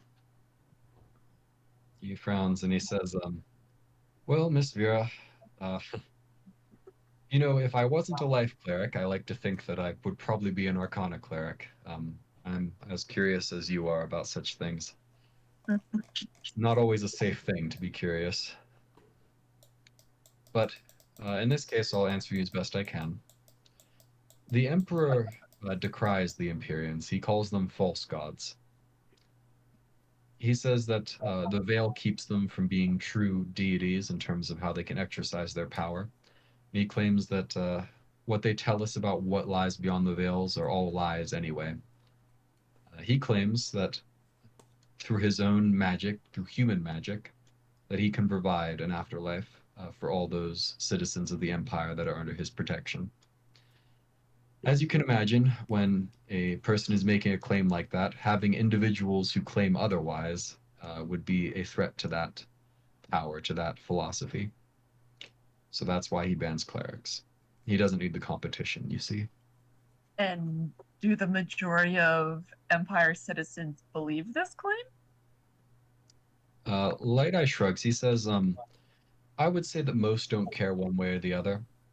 I would say back in the day, when the Empire was first starting out, of course, there were many who would disbelieve him and who would, create cults and things like that. These days, though, I would say there are probably more believers than there are non-believers in the Emperor's philosophy. He's had a lot of time to work, he and his two predecessors. Oh, well, that's definitely something. Oh, what's this Emperor's name? Buffer shakes his head. He says, his title is the Third Emperor. It's a whole other thing, speaking about how emperors get chosen, and frankly, it's shrouded in secrecy, so I only know what the public knows. But suffice to say, they give up their real names when they begin the truth trials, is what they're called. And when they come out, they are known only by their title. There's been the first emperor, the second emperor, and now the third emperor. All right, well, that satisfies my curiosity for now. Sorry for keeping you a little longer. He steps out. He says, Miss Vera, if I may make a suggestion. Yes, certainly. You seem very curious about this world. Are you sure that... Here's what I worry about. You head back to your world, and you have all the memories of your time here. Wouldn't it drive you mad not knowing all of what you're missing out, an entire other world of knowledge, culture, things that you don't have access to, like magic? Wouldn't it drive you mad not knowing what more you could have learned here? Vera frowns and becomes a little more closed off, and she responds, perhaps, but at the same time, I worked so hard to get where I was. And to lose that and start all over, and especially in a world that doesn't care for clerics and would rather see me dead.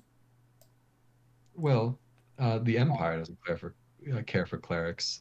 It's a wide world out there, though, Miss Vera. Clerics are perfectly accepted in most other lands, I would say. Still, I worked very hard to build my career, and to just give that all up for the unknown, I don't know if the positives would outweigh the consequences there. Fair enough. Merely a thought I had. Don't mind me. I'm simply an old man. He sort of pats you friendly, like on the shoulder, reaching up, and he says, I know you'll make the right decision, Miss Vera. And he walks towards the staffing cabins. Vera very stiffly walks away, clearly uncomfortable. All right, Axel, with the tournament won by Rachel, she goes around and collects the winnings from everyone. Sorry. So down, slipped out. My bad. There's a bit of Joseph, while after he lost, he was just sort of pacing back and forth, sort of angrily. There's a little bit of a confrontation when she goes to collect his winnings, but he doesn't say no. He just kind of complains about it for a little bit before he finally hands it over. She collects yours last, reaching out a hand, and she says, I believe you owe me a gold, Mr. Axel. I make like a big show of it, and I'm like, I guess, I'm pretty sure you just got lucky, but whatever. And then I go ahead and, grab the hand and transfer it over. Okay. I will mark off a gold piece from your inventory, leaving you with 1 gold piece Hell and 9 yeah, silver. baby. Whoops. Bye, Michael. He fell off the train. Rachel grins and says, "What? Like I said, you'll have to earn it back somehow." And she gives you another wink. She goes back to Irina, and they begin sort of chittering to each other. Sergeant Eater steps over and says, "Well, that was a good one. Good fought game, Axel. Miss Rachel's quite good at it, though. I can tell that she has a fair amount of practice." Yeah, kind of, little grin looking over at her and looking back, being like, yeah, she's a lot better than she initially showed. Eater grins and he says, "Yeah, people aren't always who they appear to be." And he walks off. Hated that. Is Michael just vibing? Yeah, he's looking over his notes again. He appeared to be frustrated that he lost to begin with, but he kind of got into it by the end. He was just enjoying sort of the gameplay in front of him. Okay. I will go ahead and sit down next to Michael, and just go, hey, just out of curiosity, did you end up finding that pocket watch ever? He looks over at you and shakes his head. He says, "No. I mean, I would have told you if I had. I wouldn't want you looking for something that's already been found." Fair enough. Just, making sure it didn't slip your mind or anything. Do you know, like, because we've been trying to look around for it or anything. I mean, I know you described it, but, like, is there anything special about it when it comes to any kind of, like, does it emit anything like that? He frowns. He shakes his head. He says, "Like mana or something? No, it's not enchanted. It's a mechanical device. That's what those Eklund folks specialize in these days." Okay, gotcha. Just making sure it wasn't something we could try to sense around more for using our mana and all that good stuff. No. I mean, it has a few mana crystals inside of it, but they're so small you wouldn't be able to detect it even if you had it right in front of you. Gotcha. Fair enough. Well, I guess I'll let you know if we end up finding it, and hopefully it pops up soon. I certainly hope so. I'll let you get back to your stuff, and I will get up. I was like, if he doesn't stop me for anything. Yeah, that's fine. Yeah, go ahead. Is there something else that Axel would like to do before we continue here? Not in particular. Did Rachel mention us doing anything tonight at all? Last night at least she suggested that you guys play again tonight. Okay, that's what I had thought, so I will just leave that alone. The only thing I would like to do is go talk to Joseph. Okay. He's still slowed down in his pacing, but he is still sort of pacing back and forth a little bit. All right, I will walk up, somewhat like not overly cocky because I didn't win the tournament, but just kind of walking up and be like, hey, you good, man? You look a little flustered. He glares at you, but then he sort of puffs out his chest. He said, "Well, as you yourself found out, she's a bit of a sneaky, conniving lady." Oh, I mean, hey, I wouldn't go that far. Sometimes people are just better, and you gotta accept that. He frowns and he says, "Well, if I didn't spend so much time working out, I suppose I'd have more time for little games like Emperor's Gambit, but what can you do?" And he sort of flexes a little bit. I give like a pretty forced laugh. Just like, yeah. But on it, whatever Joseph played, did I feel like he had, because he made the comment of playing for a while, did I feel like he was better than he performed in that game, and it was more just... Yeah, with you distracting him, it did not help his performance at all. But overall, yeah, you got the sense he was a fairly experienced player. Okay. All right, yeah. I will give him a little, after I kind of laugh, I just go, well, maybe if we run another tournament, I'll try to let you play without a few less comments, if that'll help you out. He snorts. He says, I wasn't paying attention to you during our match. Please, mean- I had more important things on my mind.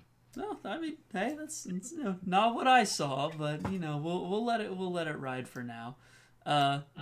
Nonetheless, I would like to play you later on. Do you have a set of your own? He shakes his head. He says, "Not with me. No." Well, maybe I'll ask Rachel if I can borrow it later. But would you want to run a match? He looks at you sort of suspiciously. He says, "What's your game, Axel?" To be honest with you, not much of a game. As much as I'd love to duke it out with you, and I kind of look around at the, first class seats and everything, and being on a train. I don't know if this is an ideal place to fight, so I figure it's a good healthy way to settle our differences. Joseph snorts. He says, "Yeah, we'll see." And he gives you a look and sort of stalks back to his little place that he sits near the Liebermans. All right, fair enough. At that point, Axel's good. I mean, he'll go back to his room, do whatever. Okay. At this point, time has moved forward a little bit. I would like to try to figure out how to talk to the specters, even if they're only there for like a minute. Okay. Sure. What would you like to try? I would like to first, the obvious one, be like move to the back of the storage compartment. They don't respond to that. Okay. Second thought, I try to do the thing I did with the ritual of like do like a guiding thread, and like it has intentions, and like the mana is kind of what is. Okay. What is Lily feeling as she's trying to do this? She feels kind of pulling a thread. Maybe it's a tad exhausting since she's been messing with her own like mana stuff. But kind of guiding a thread, like a tingling feeling from her finger to like it starts concentrating at the tip of her finger and then maybe like squeeze out a little bit to try to direct them to do something. Okay. You can make a mana control check. Nice. Okay. You take the thread and try to sort of do as you described. You're successful in that you do what you were intending to do. However, the specters don't seem to respond to it. Okay. I shrug and just assume it's like a spell or something that I'm lacking. And go back to my foraging of arrow materials. The More reason we confident came in now here. that we can just chalk it up to a heist and not. To be clear, I do hide the little ritual thing back everything where it was supposed to be. Okay. All right. So you can go ahead and make an investigation check with advantage. There you go. That had to go at some point. Yeah. You look around, glancing through the different crates and sacks of material. You don't find anything that would be particularly viable in terms of arrow material. I was gonna say, knives. My initial thought was breaking the pallets and then using the spool here and maybe dewiring it to like tie it up together, and maybe strips of fabric to be like the little feathers. That was my idea.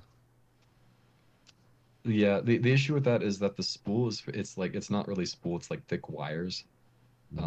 It'd be not weighted correctly at all. And the wooden pallet, the wood isn't really like you wouldn't be able to break it in such a way that it would make very good arrows. Okay. Yeah, What- I mean, I'm sorry, you rolled an 8, so No, that's whatever. yeah. That's fine. Okay, then yeah, that'll be it for me.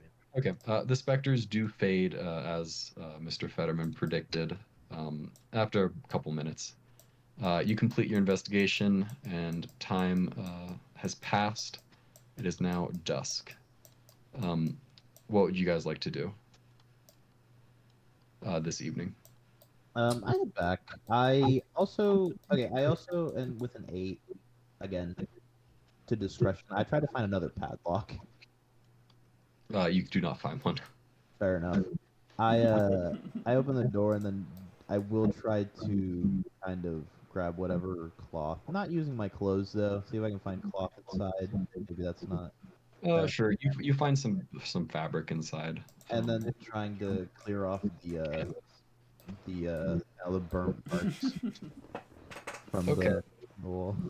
Sure, you do so, but I mean, it's just it's a thin covering of canvas over like a little crime scene. So we'll see how well it fools anyone who's looking. I close the door. And then Alright. back. Yeah. What would you guys like to do this evening?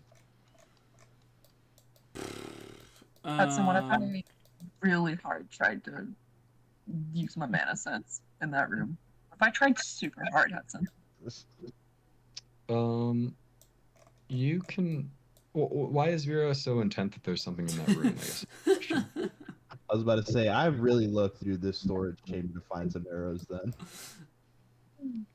Why is Vera so interested in the room and mana sensing it?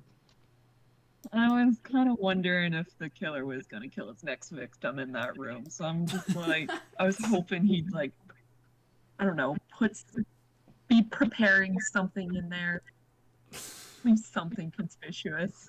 Adorable. Okay. Sure. So I'll say you can make an insight check more than anything. Okay. And this won't take up much time. This is just more for Vera's thought process. Yeah, with a 17, you get the sense that the ghost stuff was not really related to the killer. Also, the watch. I mean, you guys really don't have any evidence that it's at all related to the killer at the moment. No. Well, there goes one thought process I've had for this entire thing. Time to go in my room and cry. Is there anything that Axel would like to do this evening? How much of the bottle did we drink of that alcohol?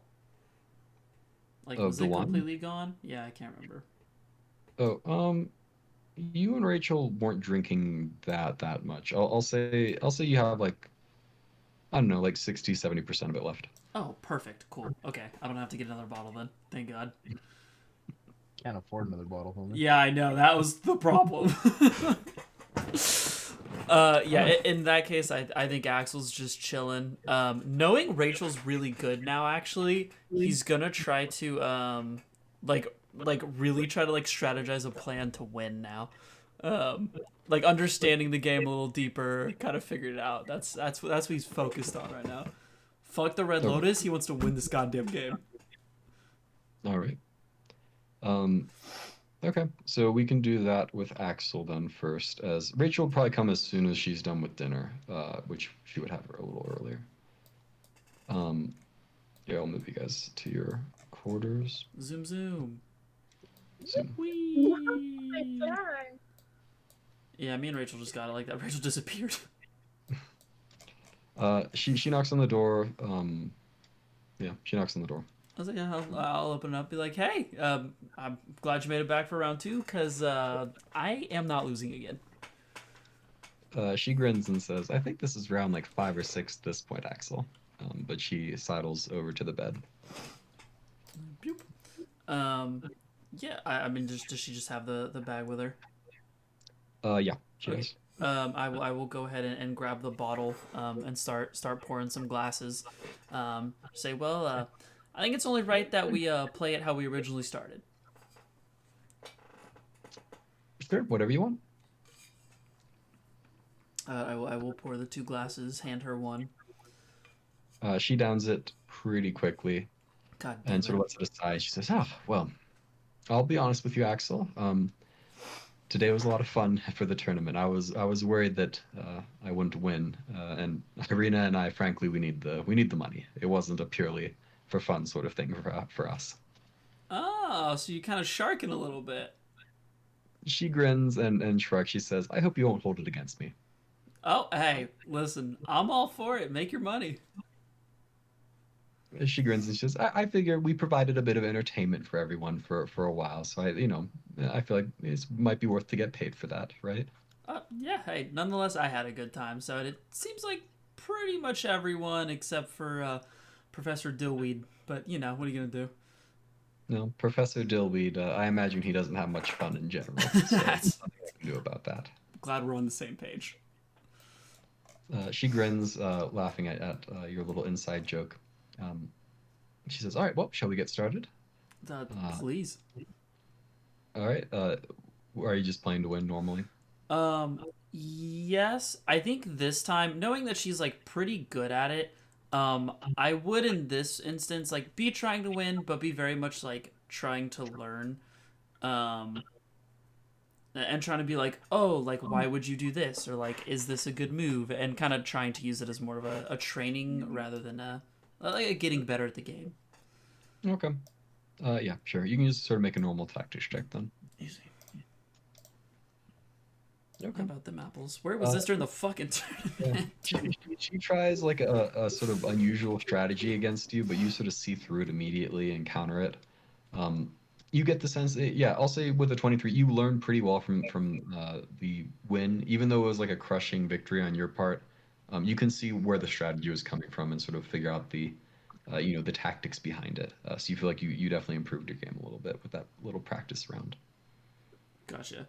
Yeah, off the win, seeing that she kind of used a very unusual strategy, I'm just like, oh, I see. We're getting a little confident now because we won the tournament, huh? She grins and she says, "I'm just trying out new things. Friendly games. It's always good to practice different strategies."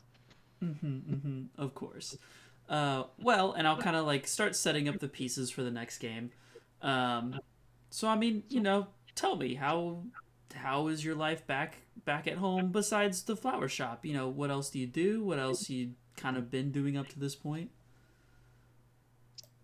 Uh, Rachel frowns and sort of looks away for a moment, and takes a sip of her wine. I She fucked up. says, um, "To be honest, Axel, Corlita was not a particularly good place for me. I was raised there on the streets, and it was not a good time. I don't really have much in the way of family or anything like that."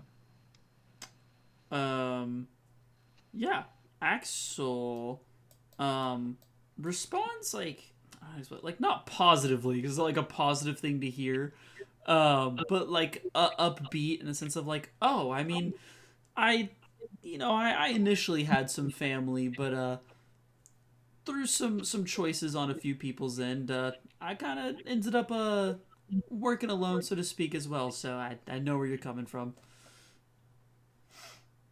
Oh, well, I suppose here we are, two orphans to the world, I suppose. Um, but things have been looking up lately, so I'm grateful for that at least.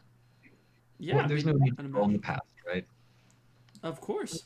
And I mean, with a plan like you and Irina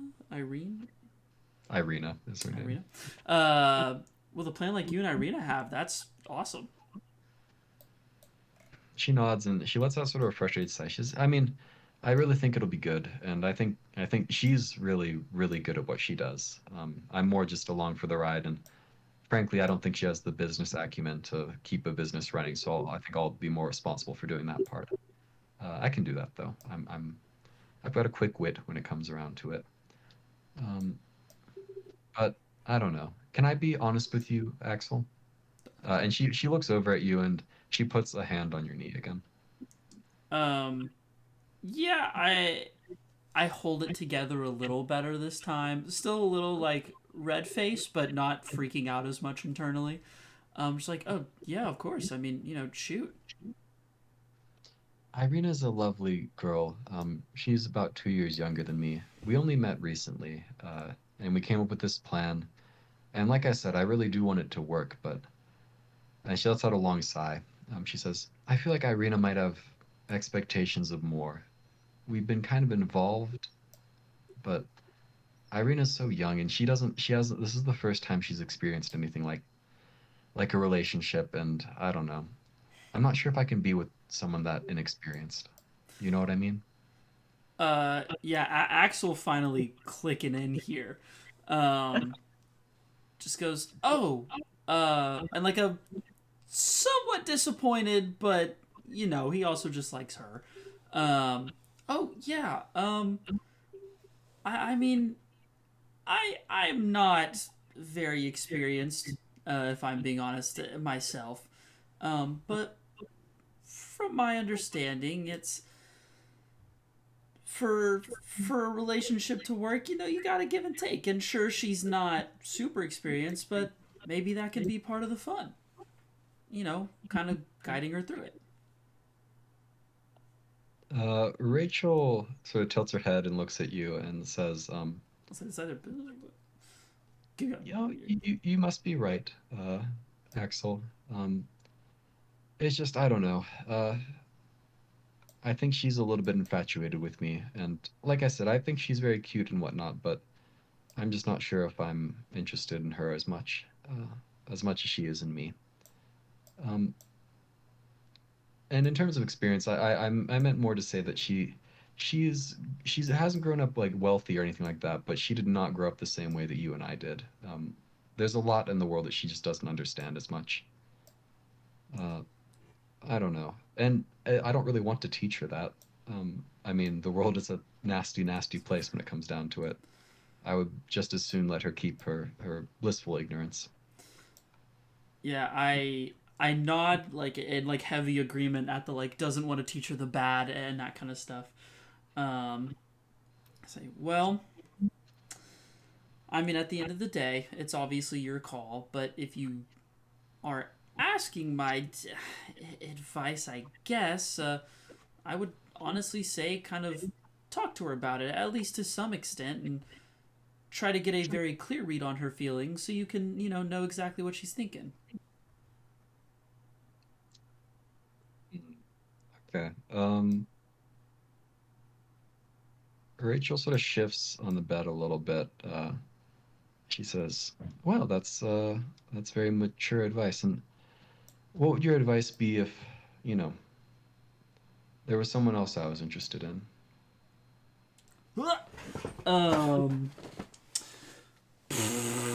All right, fuck it. Axel lost it. He was fine for a little bit. He's gone. Um. Yeah, he definitely gets. At first he was controlling it a little more, but now it's starting to fade away. It's like, oh, if I mean, if if there's someone else, I think it's fair to tell her that there's someone else, and if she really cares about you, she'll still be around. And he's like very very stuttery, very like going over his words. Rachel sort of smiles and slides a little closer on the bed and says, "I think you're a good man, Axel. Maybe a little too good sometimes, but all the same. Uh,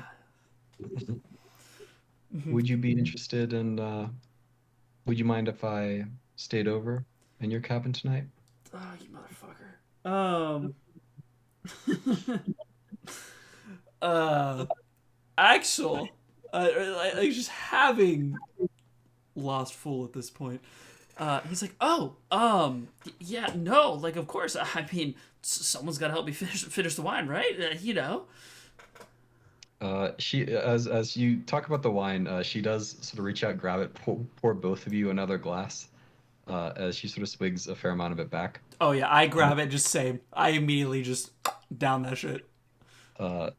She says, "Yeah, someone to finish the wine with," and she goes for a kiss. Fuck. Okay. I do go for it back, but it's like a very the very nervous like a bit more of like a peck at first, and then kind of a look back to like kind of see her reaction to that. Okay. She just has a big smile on her face. we can fade to black there unless is Axel willing to, is he willing to let Rachel stay in his cabin tonight? Yeah, he's okay with that. Okay. So we'll fade to black there at that point. In the meantime, Lily, are you doing anything this evening? I wanted to talk to Vera. Oh, okay. So for I'll say Sergeant Eater.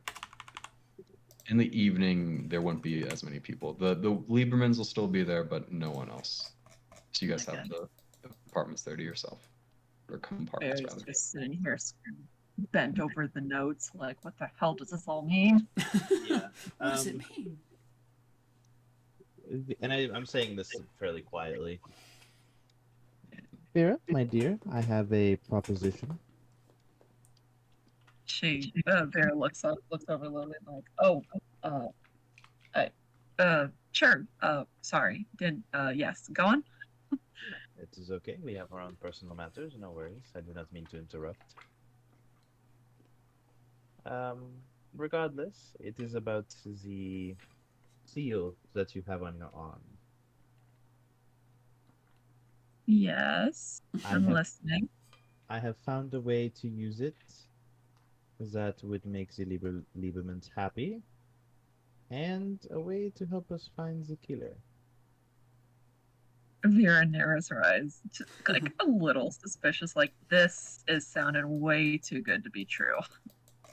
Oh, well, I You found just my... stumbled upon this somehow? Honestly? I was like, yeah. Yeah, kind of. The mysterious Just man. came up with this on your own on the fly? What? No. It was the mysterious man that I I'll was be right back, talking chat. about earlier this morning. I had an interaction with him. Vera lowers her voice. The man that we assumed was the killer. Yeah, You turns spoke out to him? he's not. Friendly guy. Are you sure? Yes. How sure? I'm pretty sure. So the most suspicious person on this train, you're telling me, is not the mass murderer? Vera, there are ghosts around. This is not the same world that we live in. I believe this man can help us. And I'll be honest with you, I don't know if you know something I don't, but I'm all out of leads. Well, I mean, to be fair, you're not dead, so I suppose I'll give him the benefit of the doubt for now, but I am still entirely suspicious of this man. Listen, this is obviously up to you. I would appreciate it though if you were to hear me out and hears this man out. He requires some spirit mana for an activity that he is orchestrating. I think your seal could help with that, and I think he can help us find the man or woman we are looking for. Obviously, I will not listen. I will not force you into it. I am not trying to persuade you. I am trying to inform you that this is a way that the Liebermans can be rest assured without any,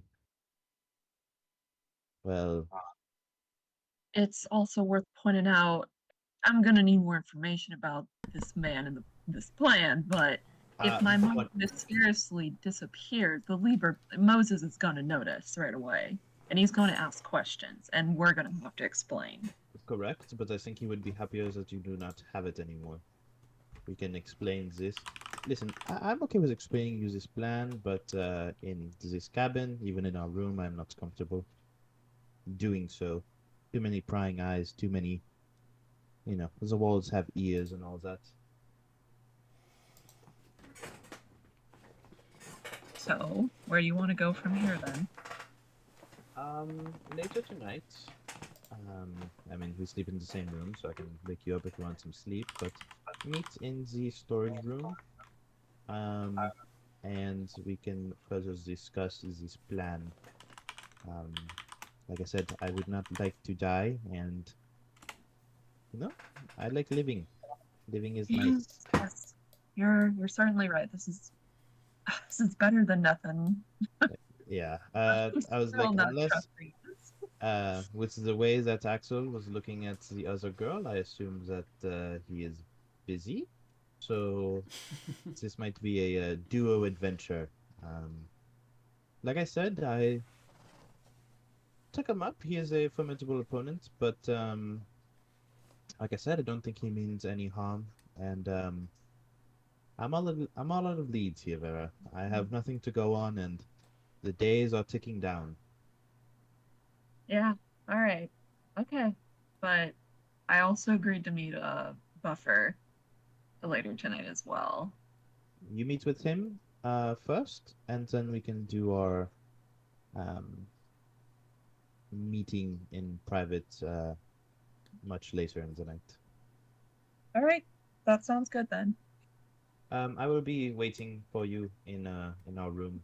Um, just let me know. You think Axel has figured out that girl and her partner are lesbians yet? Uh, the interworkings of the male mind, probably not. Okay. All right. Then see you later tonight. See you later tonight, Vera. All right. Are you two both headed back to your Yeah, your- I will head back to the cabin, pass a note under the door of Mr. Fetterman, asking to meet up in the storage compartment once again. Okay. Like in the early morning? Is that your plan? Kind of. If she's going in the later like the later night, even later. So I mean, I guess yeah, like 4, like 3 or whatever it would be. Sure. So Buffer knocks on the door as you guys head back to your cabin and get ready for the night's sleep. Yeah, he knocks at your door. I answer it. Okay. He said, I guess we'll switch Noir out. I was about to say there's in the way. Buffer, this is a very crowded cabin here. He says, all right, I think I've got everything prepared, and he takes out all these sheets of paper that has like charcoal rubbings on it, and he will go ahead and make a religion check with advantage. He says, I'm pretty sure that's how this works. A nat 1 and a nat 2. That's funny.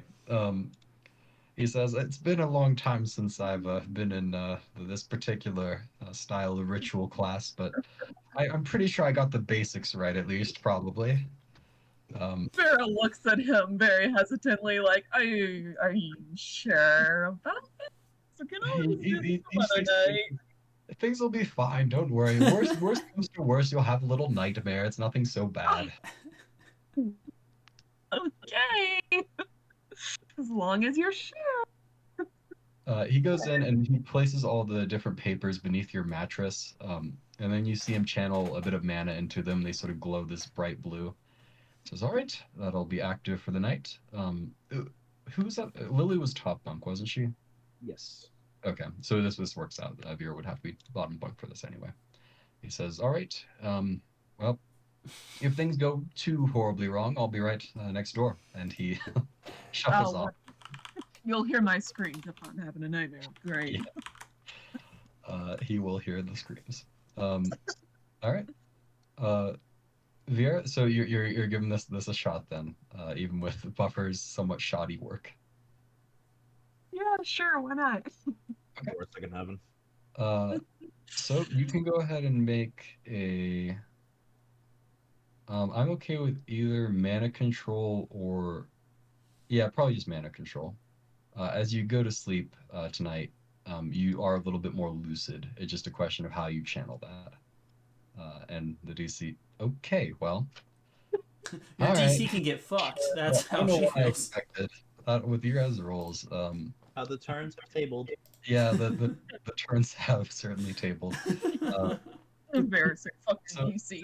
Despite Buffer not doing a very good job with the ritual, Vera really focuses and takes hold of that little bit of that foothold of lucidity that she's granted, and sort of tries to follow the thread. back to its source. No. And the DM will remember what he did I this. have a plan for this. Okay. DMS roll a history check. I don't remember. The DM, no, I found it. The DM always rolls nat 20s. Oh, uh-huh. Always. It just He has advantage until he does. special DM skill. I know, so pretty. Vera, you find yourself in a large chamber. There are, as you can see there, you guys can see it, right? I switched them out correctly. Yes. So there's basically these like circular things, runic circles with what would actually make a little bit more sense to you in terms of your modern sensibilities of like graphs. It almost looks like a very complicated like computer room, like sci-fi computer room, more so than anything magical. Despite the displays themselves like sort of shimmering with this mana energy source. There is an individual floating in the middle of the room, adjusting things.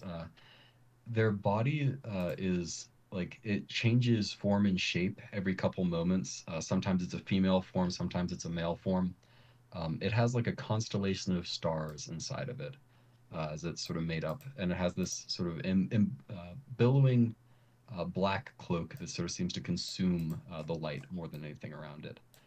In one hand, it holds this glowing sphere of light. In the other hand, this sucking black hole sphere of darkness. As it floats around, adjusting different controls in the room and seeing the rituals and the ruins change as it does so. It doesn't appear to notice your presence at first. Oh, I guess Vera is very surprised that this worked, first of all. And she just goes, excuse me.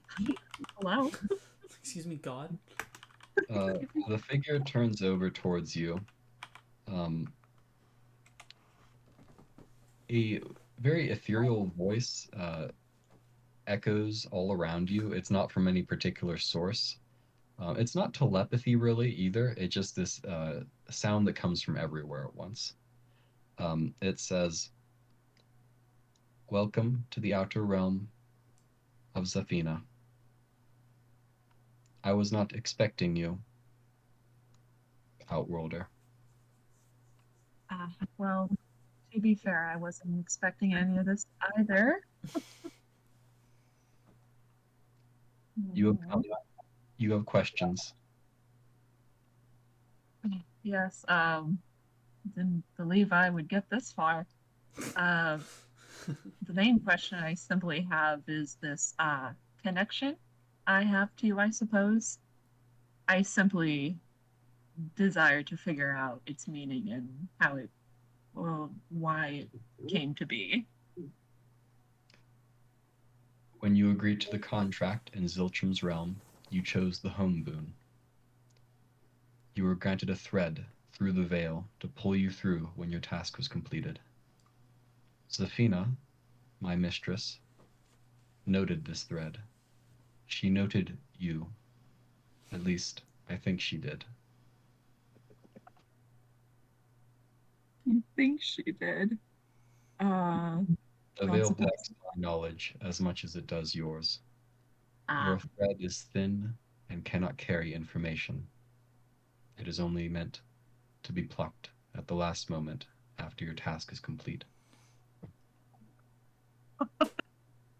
I'm gonna be real, Hudson. I did not plan for this to work at all. I don't have any more questions, really. I mean, if you don't say anything, Vera can sit there silent.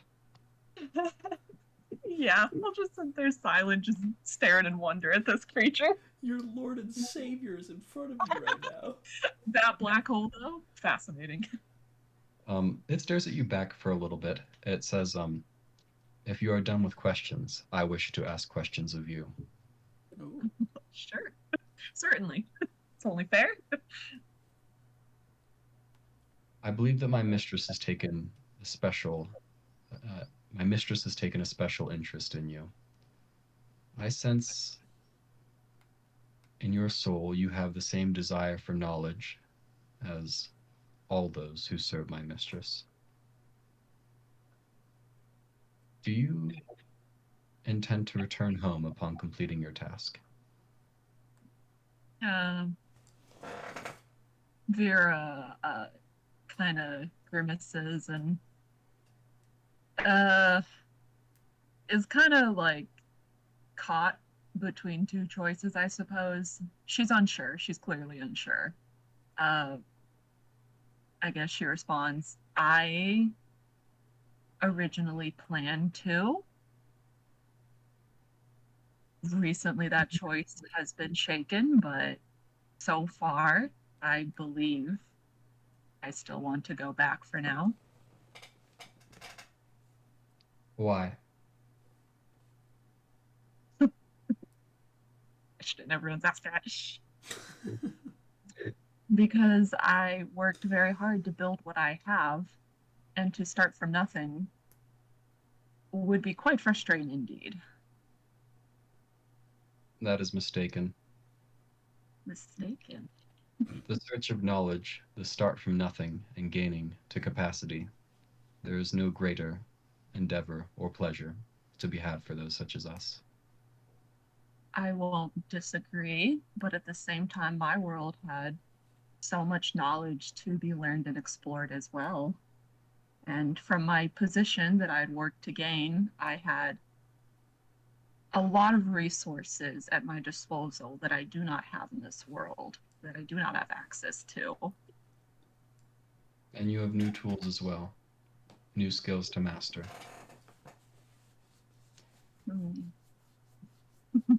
Since your mind, it is complex. There are memories I do not understand inside.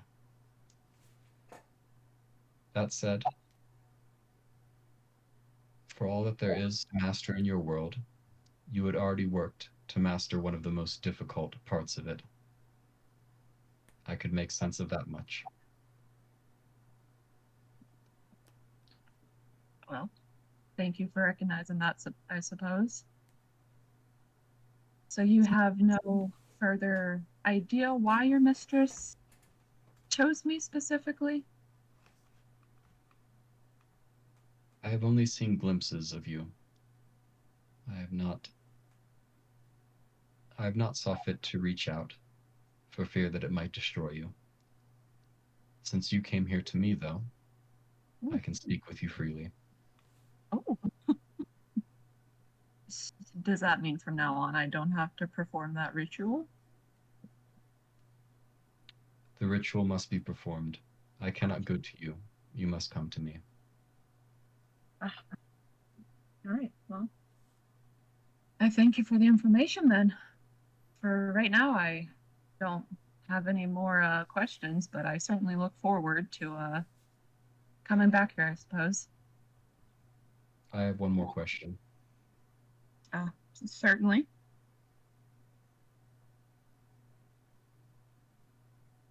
Yes. Did you hear me? Yeah. He's trying to formulate. The DM's trying to formulate. Okay, sorry. I always assume that I cut out.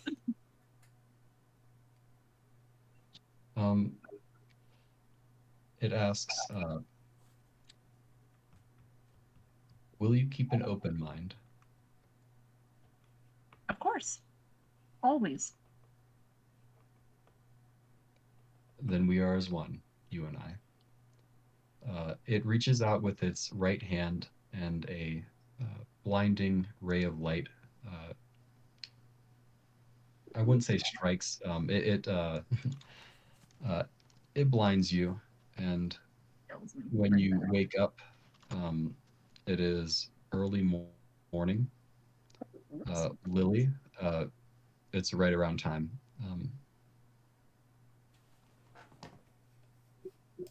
I guess Vera, are you up? Vera's eyes like shoot open and she like sits up and she's like, oh my god. That was insane. Yeah, I guess I put a hand, I guess on you. Everything okay? I turn to Lily. I'm like, Lily, I think I just saw God. Oh. God servant. Oh, what a wonderful pleasure that must have been. Yeah, right. What were we gonna do again? My mind is frazzled by seeing the one I saw. Yes, it is about time we head to the storage compartment. Oh, right, your friend that certainly won't kill me. Nah. God, I hate single. There we go. I will help you, but I cannot drag your character. So That's okay. Yeah, just beyond here. I open the door. Follow me. very, very hesitantly peeks her head in.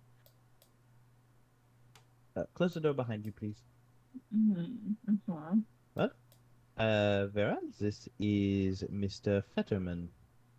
Yeah, just describe. He's currently sitting on a barrel that he's dragged over, his cloak sort of covering his form. He does not have the hood down.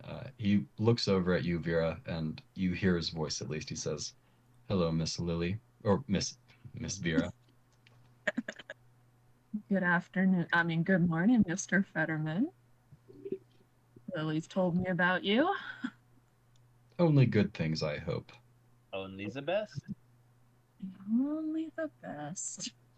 Well, If I may ask, Miss Lily, for what purpose did you ask me here? I was wanting to inquire about the spirits mana we were talking about. Yes, what about it?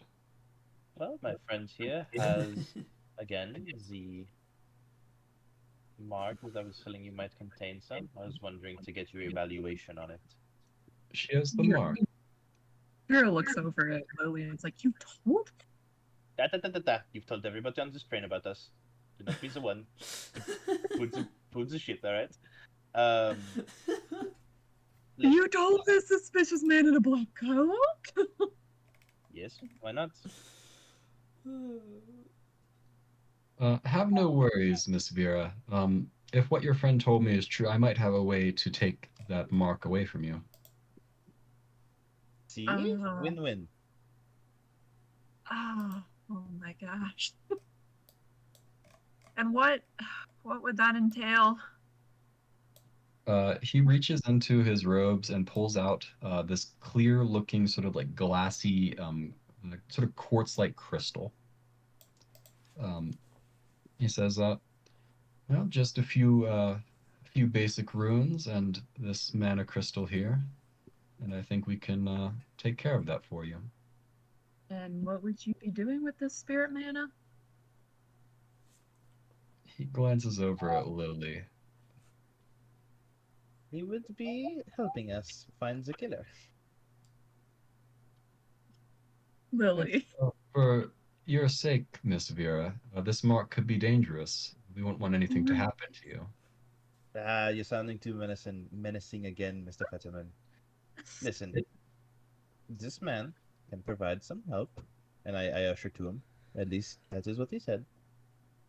He needs some spirit mana, and it would be, well, the other way of getting spirit mana is not necessarily the most humane, and this solves a problem with the Liebermans and his problem, which I do not delve into the personal matters of other people. I only like what they provide to me, and this man is providing me a way to save all of our lives. Yes, I understand that, but I also don't like going into these things blindly. Ugh, where's your sense of adventure? My sense of caution overrules any sense of adventure I have. That you have shown moments where that is not necessarily true, but all right. This man is planning to, let's put it this way, perform a heist. Oh, Would be the okay. right word. He would be, he is not endangering, murdering, hurting, or killing anybody. He is not extracting money from the people on this train, but merely the government. Hey, listen, I don't care either way, but the problem is, can we really just take him by his word? that he doesn't plan to kill anyone. Well, frankly, and Mr. Fetterman, um, we listen. We're dead one way or another. This is just a chance to help. I agree. You know, that it seems trustworthy. You know. Oh my God. Sorry, enough. He's like us. He's mysterious and adventurous. Miss Vera, the only thing I would point out is that I've known that you and your friends are outworlders for some time now, and I haven't told anyone. See, trustworthy. Oh my God, I hate this. This is working. See, he could have told Ezra that you are a cleric, even though he kind of found that out. Then you would be dead. He could have told everybody we're outworlders, then we're dead. He could have told everybody about our plan. He could have told. He could have probably found out who the killer was some way, one way or another. Tell her we're here for them, and we're dead as well, and he probably gets to save his life. But that is not necessarily going to be a problem now. Okay, great. What? I look back at the crystal that he showed, or whatever that he had, and was like, "What? Okay, what exactly? How would this go about retrieving the spirit mana? Step by step, please." Sure. So Noir can go ahead and make a perception check. Just normal, please. This is hearing, but it's a disadvantage. Oh my Yeah, what's God. up? What the? Yeah, what's Let's up? go! Wrong with you people? Damn, you Say did. something, dog? That's sick that you hit him with the but normal, and my he just not God. toting your ass. But I only need one. So Oh my God. He is. What do we him. get? He is. Him. What do we win, Hudson? Okay. What do we win? Noir hears a very old dwarf tiptoeing near the door and listening at the edge of the door there. It's my bestie. I have some matters to attend to, though. I will be right back. Fetterman puts out a hand. He says, if you'll wait, Miss Lily, I'd like to conclude our business before we do anything else. I think it's just better if we can all see each other while we're doing this. Perfect. Here is the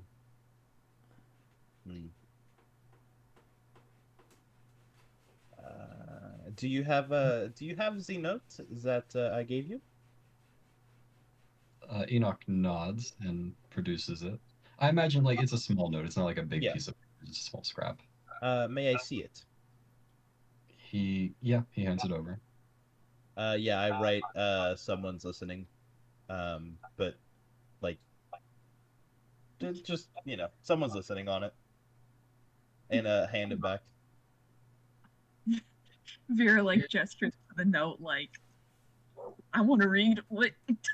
No. It's between me and him. Do not worry about it. Secret Well, bullshit. Perhaps Secrets don't make friends. we should invite our friend in. We shouldn't have any secrets between friends. Okay. The pot is boiling. All right. Let's At this point, Buffer does open the door, hearing that he's been caught. He sort of steps in sheepishly. Again, Buffer. Close the door behind you, my beautiful friend. We checked the bushes. Buffer closes the door behind him. I look at it. I checked the bushes this time. He looks over at Enoch Fetterman and says, "What the hell happened in here? What are you doing with this man, Vera?" That's what I'm asking Lily. Don't ask me. I'm asking Lily that, okay? It's a whole chain of I don't know what's going on.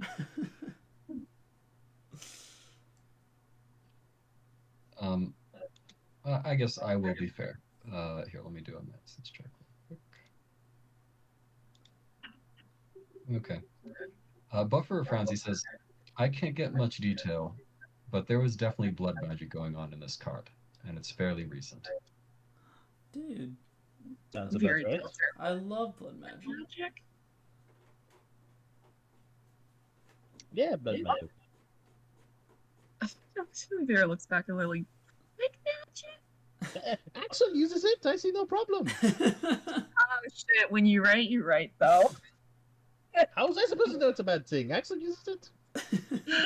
Axel God. uses blood logic, Buffer says. Oh, you done fucked up now. I mean, in a way, yeah. I look back at Buffer. I'm like, listen, Outworlders stuff. All right, we don't know. Right. Come closer. I feel like you're too far away. We're all friends here. Buffer says, I know I have at least one friend in this room. Not so Oh. certain about the other two. Well, Noir doesn't typically like you, and I don't know about Mr. Fretterman. Fetterman looks at Lily and says, I am not certain how to salvage the situation. I look back at him. I do not know either. Vera, kind of with her, she just kind of tries to like, in a sneakily way. She shows Buffer the thing on her wrist because why not? He's already in here. Buffer looks at it, frowns. He will make another. Actually, he can make a religion check for this. Oh my god, it's not very well. Buffer is not having a good day today. Everything is going according to my plan. He frowns. He says, I mean, I recognize it as a commission seal, but beyond that, I can't really say. Where'd you get this, Spira? From that ghost that knocked me out 2 times in a row. That's strange. And this man is offering to what with it? I don't know. Lily and him want it. Remove it. Hey, I do not want it. I do not want it. I am merely wanting his help with our current situation. They won't tell me exactly what for, so. I told you, it's a heist. I don't say that out loud, but In detail, woman! what do you think consists of a heist? And then that would be it. Oh, yeah, because everyone knows that for a heist, you need Spirit Mana specifically. Exactly. I'm glad you get it. It is in a That's Clint the Eastwood one movie. component you need!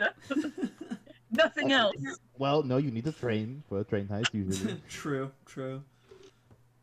Hudson, why is the buffer line eye rolling so low? What is... I need his help. Why is to roll low tonight. Someone has to. He's He the, is- he's the luck He is drain.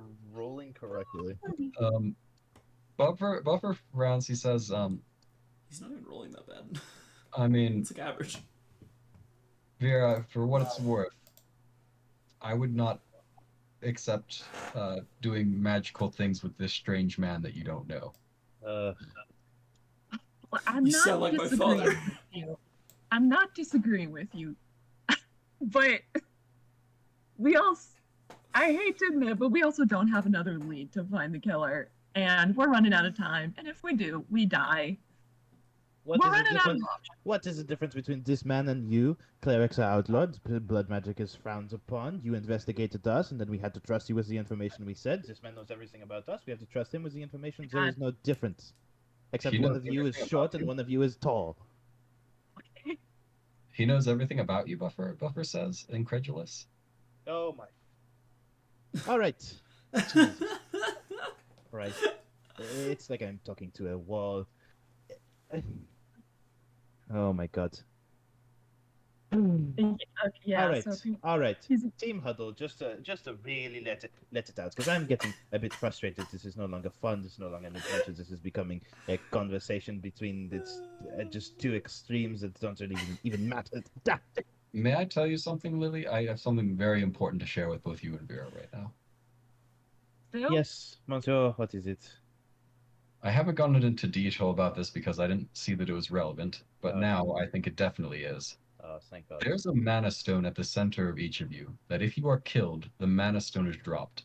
This mana stone is incredibly powerful and valuable, and a man who performs blood magic would find it extremely valuable. Well, as that's he all I glares need. over at-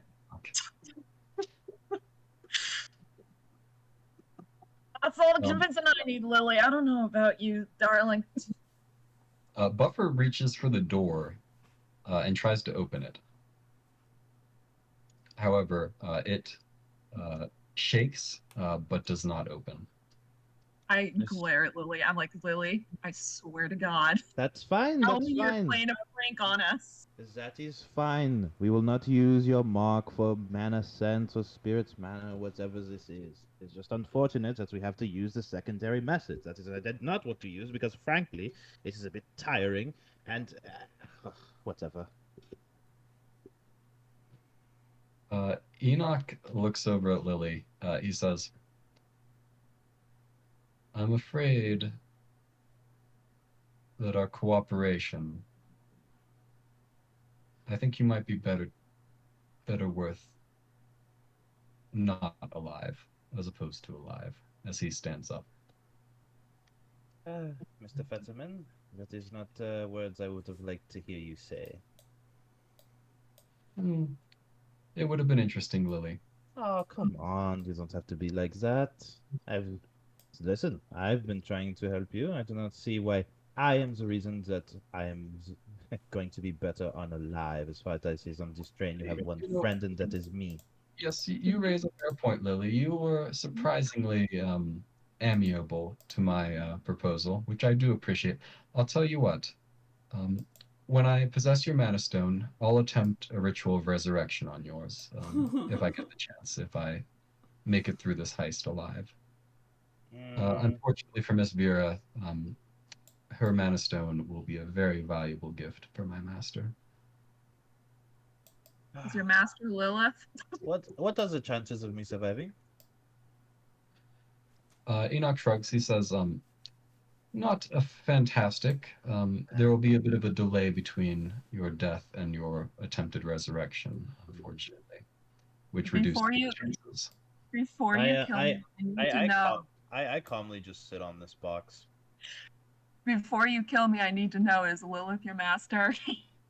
No, I am not the serial killer that you're looking for, unfortunately. Damn it! I never get anywhere with this case. As Enoch kicks the barrel aside, revealing the blood circle beneath it, he activates it. And we can go ahead and start combat since we have a little bit of time left here. There it is. There it is. Listen, I'm just saying Axel's having a great night comparatively. I mean, Axel's really winning this encounter. I'll tell you what. Really got your eyes on the prize. Axel knows what he wants, okay? He's a man who has a goal. A man with a mission. Gee. Not the suicidal specter. Poor guy. Oh, that's kind of sad. Wait, hear me out. Just give that one therapy and you'll be fine. True. Don't say no more. I'm on it. I think I can talk one out of it. Gotta... You have so much to live for. Vera. You are loved. Among friends. You're up first. That's FML, bro.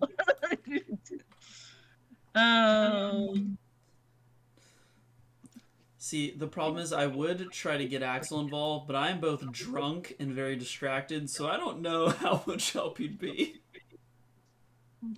Unfortunately. I mean, I would say as a player, you're welcome to give advice to your fellow players in the meantime. Sweet. So Vera, you hear a little Axel voice in your head. What would Axel do?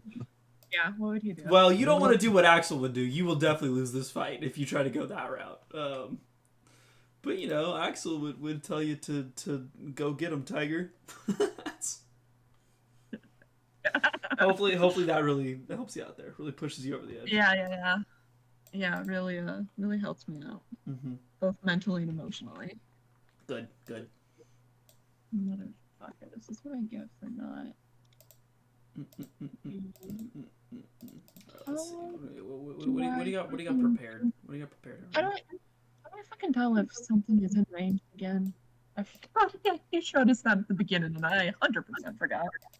If it's prepared or not, it's the little cog wheel on the right. So you have magic missile, guiding bolt, purify food. Range. If you click on it, it goes out. It does say it's like in one of the tags at the bottom. So magic missile, it's 120 feet. Guiding Bolt is 120 feet. Ray of Frost is 60 feet. Yeah, it says when you click on it, it says at the bottom of the spell. I'm gonna assume these guys aren't 60 feet away from me. Really? No, this is. I mean, they're Fairly like, small. Okay, thank you. Okay. Okay. If I can fucking. Same thing. True. Same. So true, King. You're so bad. Oh my god. Do you have anything as a bonus action?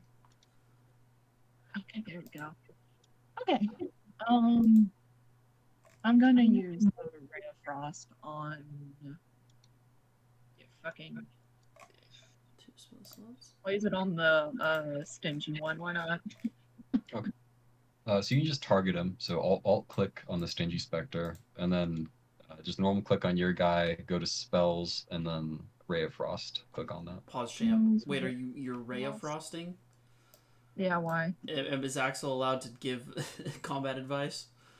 Oh yeah, Sure. sure. If you want. Yeah, so if this is life or death, I'd go ahead and pump out your numbers, and I wouldn't be worried about cantrip. Unless you want to, like, test it out, then I suppose one wouldn't hurt, but post this turn, I would highly recommend not using cantrips until you have to. But, you know, maybe they're, like, immune to magic, and it's good to find out, so... Yeah, okay. I highly doubt that's okay, then of your choice. Okay, then I guess I will try Magic Missile then. Give that a go, I guess. It deals 1d4. And don't mind me just reading through my fucking garbage. You know what? I'll use Guiding Bolt on this hell. Okay. We're gonna do that. We're gonna do that. We're gonna do that. And we're gonna see how that goes. Okay. Yeet. With advantage. It does hit. Oh god. I don't think his reaction applies here. Oh yeah, it can. It does actually. Oh no, he doesn't have a reaction yet. Never mind. So yeah, he can't. So yeah, go ahead and roll damage. I think it should do its thing automatically. So yeah, just click normal damage. Okay. Sheesh. Yeah, this is what I thought was going to happen because it's radiant. Just to let you know, yeah, the radiant damage did appear to be incredibly effective. The bolts of light energy goes out, impacts it in the middle, and sort of burns it from the inside out before it can even get a chance to move. So one specter disappears. Enoch scowls and says, "Just one more I'll have to replace." All right. Is there anything else you'd like to do, Vera? Or is that it for you? I can't do anything else, can I? Just You can move, and if you have a bonus action, you can do a bonus action. I don't think you really have any bonus actions that would be applicable here, though. yeah, no, I ain't got shit. I'm gonna chill back here. Okay. I'm having a fun time back here. All right. Buffer is up next. He says, "Good shot, Miss Vera." And he will target Lily, Noir, and Vera, and he's actually been on Enoch's team the whole time. yeah, I really suckered you guys with this one. Yeah. And you feel just like a little bit lighter on your feet. You feel like you're just moving a little bit more smoothly, a little bit better, as he casts a spell on each of you. And then he goes here and he drops prone, so he's like completely out of sight. What a strat! What a man! Enoch will do something nasty, presumably. Let's see here. What can he do? Is the question. Will this crate in front of me provide me shelter? Is it too small? If you were crouching behind it, it would provide some cover. Well, too late to say that, huh? Yes, ma'am.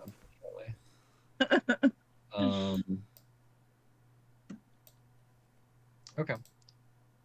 He will throw his hand out, and this web-like material comes into being around you guys, attempting to web you up. Oh my god.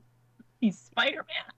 He is Spider-Man at the He's moment. So Spider-Man. the way he's doing it, yeah, he'll do it. Spider-Man would never.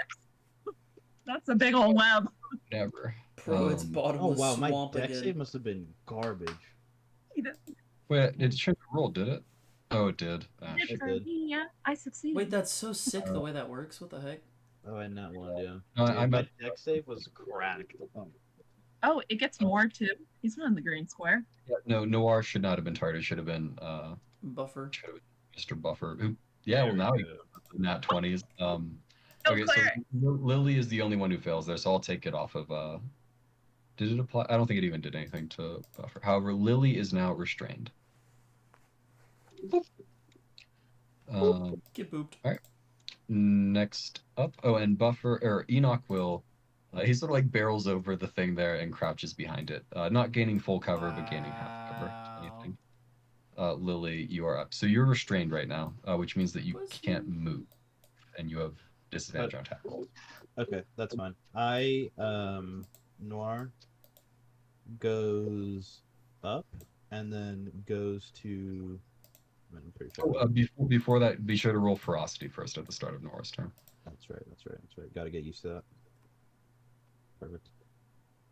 I was like, I think he has enough to just go over there.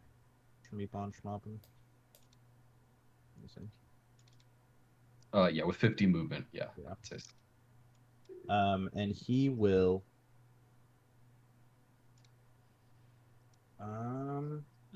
That I hardcore knew that. rock music in the background. Hell yeah. This is dope music, yeah. Let's see. And he will, in full Hellhound mode now, with lava dripping from his mouth. You know, his fur a lot more thin, not as fluffy since it's all stretched out. Bones crackling with fire. And the lava kind of emitting from his mouth. He goes to bite Fetterman with lava spittle. Okay. I think I just.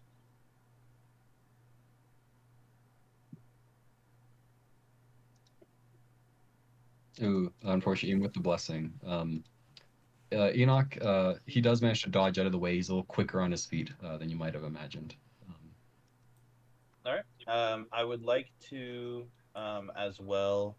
I mean, to be fair, you rolled in that too, so. Yeah, this is where I roll bad.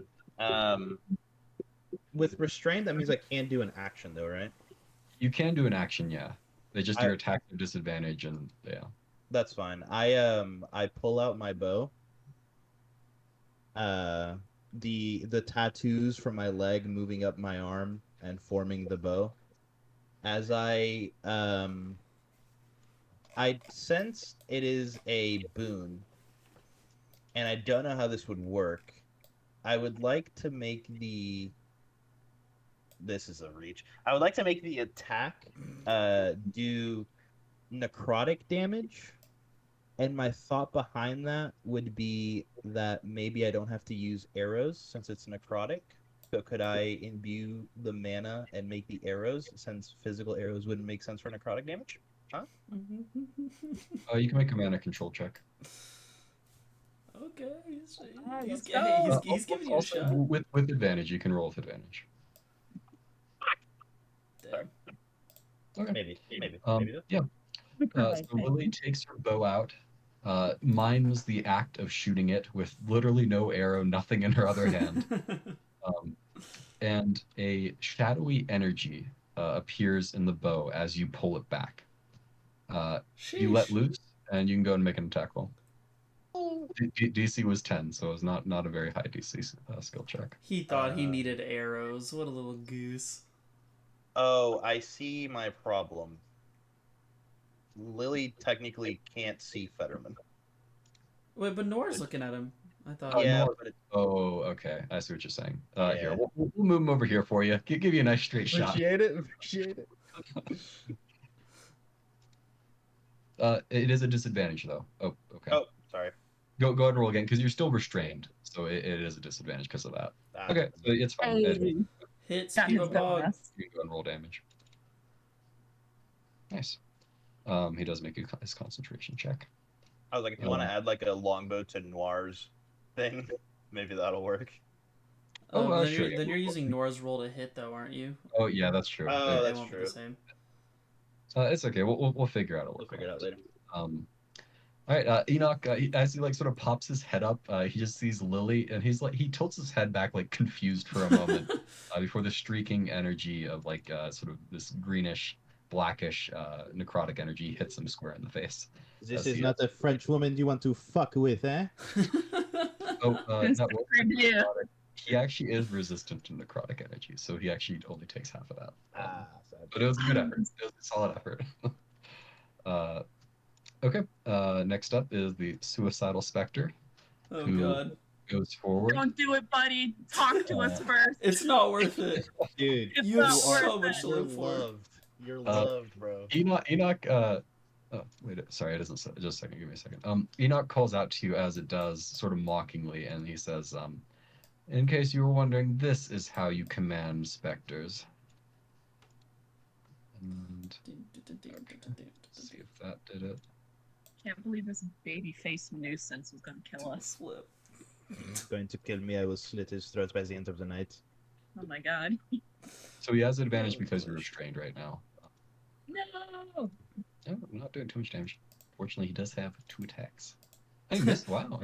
Okay. You got getting So with lucky an here. advantage, that's embarrassing. Yeah, That seriously. could have killed you if it. Well, anyway. Shut Oh, up. no. Let's be negative. Top of the round is Vera. Wow. Well, thank you for telling me necrotic damage doesn't work on or does have. That's You're nice of welcome. you. One of us had to hit the resistance. Someone had to Yeah. figure it out. And thank you. I guess I'm not using the dead.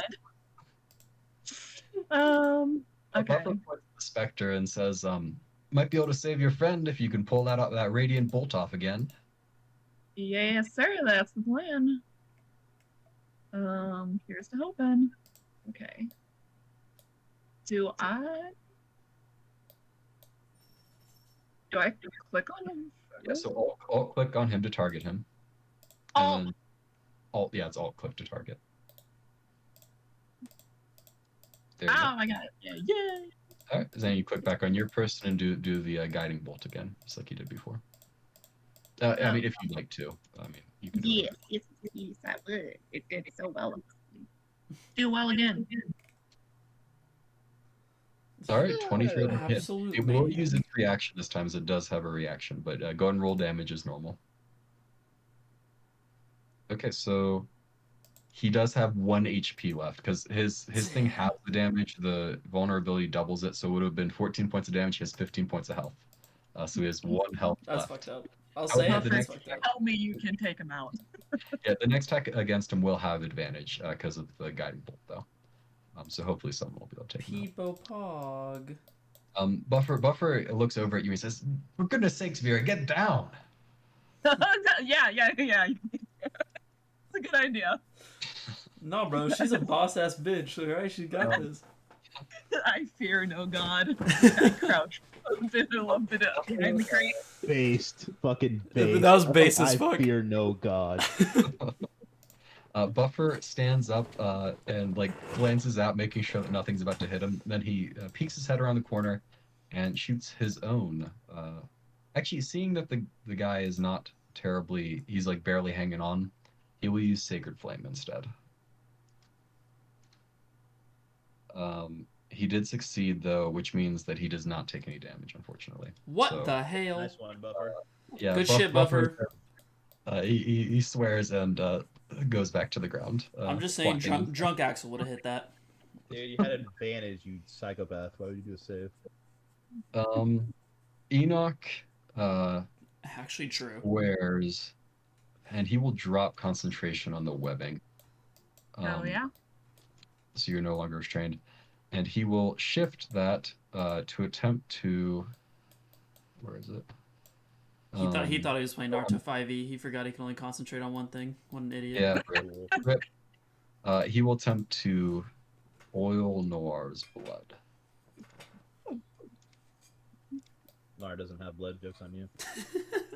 Hellhounds do have blood, unfortunately. Nope, just the absolute charisma that is fire running through my veins right now. So Noir fails the save and takes a fair amount of poison damage as he feels blood begin to boil within him. And to be clear, it isn't the heat that's doing the damage, it's just the disruption to his circulatory system. Good one. Good one. I was coming for you. Yeah, I got you on that one. I was coming. Oh, okay, wait, sorry. Immunity to fire, my guy. I messed up. So when this is the thing, it doesn't the way it scales is he can make more targets, but it's within 30 feet. So is he bad? is he within 30 He's feet of bad. you? No. Okay. Yeah, no, mad cause bad. All right, in that case, he will only do it at first level, so I'm gonna give him the third level spell slot back and replace it with first level. All right. And to be clear, he is concentrating on this, and this will continue to do damage as long as it's active. All right. Lily, you are up. Be sure to roll ferocity at the start of your turn, and he has one hostile, so it'll be an additional one for like the situational thing. Noir will once again do a lava spittle. You can do it, Noir. Don't choke the bag. Dude, he Son Holy of a bitch. again. Nat 1, jeez. Nat 2 and a Nat 1 so far. Listen, It this turns out is that that Noir's one was first gonna be combat. Alright, this is Noir's first combat, and he's figuring it out. All right. Lily will go ahead and target the specter. You Okay, should- just want you to know, ranged attacks have disadvantage if you do them in melee. So it would be normal because I'm supposed to have advantage, right? Correct.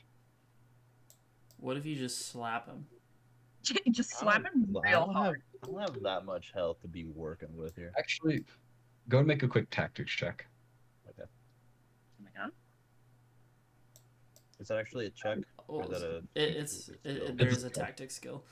I will say unarmed striking might actually be the better play here. 15. All right, so Lily, not super skilled at like fighting for her life necessarily, but she does recognize that the specter appears to have used its reaction already for its incorporeal defense, so it does not have a reaction. You can just take a step back and shoot it in the face if you want. I will Oh yeah. take my cute ass back here and then take a shot at him. All right, you will have advantage. What weapon type or what damage type are you going for at the moment? Do I get to change it every time? Oh. No. We can do that. Yeah, we can do that. We're doing No. that. No, we can do that. You're right. I believe I specified that you have to. It has to be like at the end of a long rest, I think. Yeah. Yeah. I will go up here just to do the targeting, but Sure. Bang. oh, there we go. Nice. I don't even think you also didn't So roll. you hit him. Unfortunately, you don't roll damage. The necrotic damage does not do anything to him. He is That's immune to that damage. What I type. figured. I go back here and take a crouching position with my friends here, With the squad. with the squad Poor behind cat the. on the front end. True to form, charges. Danger. It will target. It will target VR for sure. No! Don't do Listen. it. We can talk about it. I'm saying there's so much going on at the door. Does Axel not hear that at this point? Dude, Uh, no shot. Damn it. Ooh, the second one misses. Almost taking you down, Vera, but you managed to sort of hang on to consciousness just barely. Vera's got it Up like around that. Vera. Unfortunately, Axel, you cannot hear It's- or feel listen, anything going. I figured it's multiple train cars and I'm intoxicated. And there may or may not be a ritual that's. And there may or may not be a ritual that is also affecting the situation. Two rituals, really. So excluding that ritual, I still didn't think I'd feel it. So that's where I'm at. All right, Vera, you're up. Christ almighty. Just doink it, easy peasy. Yeah, well, I used my 2 spell slots, so we're stuck with Ray of Frost. That's fine. That's fine. It's fine. It's only 1 point of damage, right? Yeah, hopefully your Ray of Frost can deal a singular point. It will be a disadvantage since he's in melee with you, unfortunately. God So, well, Damn it. Honestly, if I can do it, hitting Fetterman here, and then Buffer hitting the Spectre might be a better. But I don't know. well, it'll still be a disadvantage either way for Vera. Just Oh, never mind. because the guy's in melee with her. Never mind. Would it be it wouldn't be disadvantage with Light Eye though, right? No. for Light Eye. No, but Yeah, but like I want Light Eye to heal one of us, so I'm gonna try and hit this thing. Well, you can still try. I mean, it doesn't matter. You got it like that. I trust. I gotta do disadvantage. Fuck my life. Okay, even with the disadvantage as a 16, he will attempt to use his incorporeal reaction, but as long as you don't roll a 1. No. I rolled a 3 on the d4. Good lord. With an 8. Oh, I forgot. Never mind. So you hit him straight on in the chest with the Ray of Frost. However, it doesn't appear to affect him. He is immune to cold damage as well. I forgot about that. Oh my god. But it was a valiant attempt. Buffer says, radiant damage really does the trick, Miss Vera, as he will attempt to do a Sacred Flame. Again. Please hit. He succeeds on the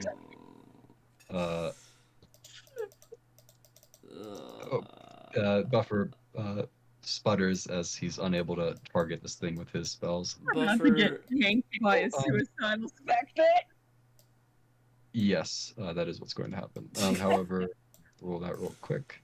Okay, so at the end of of Noir's last turn, he would have taken some poison damage. However, he succeeded on his con save, which ends the bad blood spell. She goes, that's what I. So, as a result, at the start of Enoch's turn, That's he will what I target said. Noir They with it literally should just again. try to hit it. No. I don't know Not if my physical kitty. damage can hurt it, but fuck. This is the combat Axel. We'll just see the end result. Okay. Noir successfully only takes half damage, and he does not take the continuing damage here, I believe.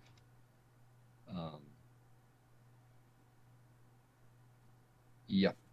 All right. I will. Actually, just a second. Let me make sure I'm reading this. No, it's not a half damage thing. That's incorrect. So he does not take any damage. You're good. So he took 4 points of damage. Whoop. All right, there you go. You're up. Noir will go ahead and roll his ferocity. How many do I have? Because that's important. 6, it looks like. All right, we are getting dangerously close here. What's the number to beat? That's unimportant. Save that for a surprise. He will keep doing lava spittle with an attempts to eat his ferocity. Oh, Christ. Finally hits.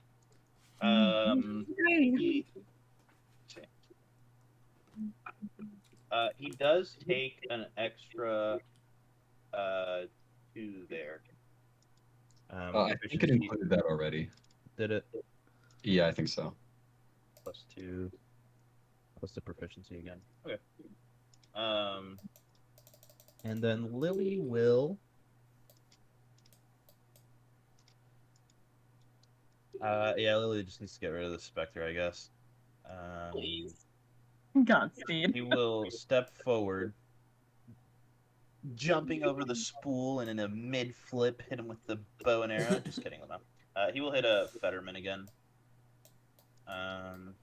With the bow. So I'm gonna move her closer. 1 second.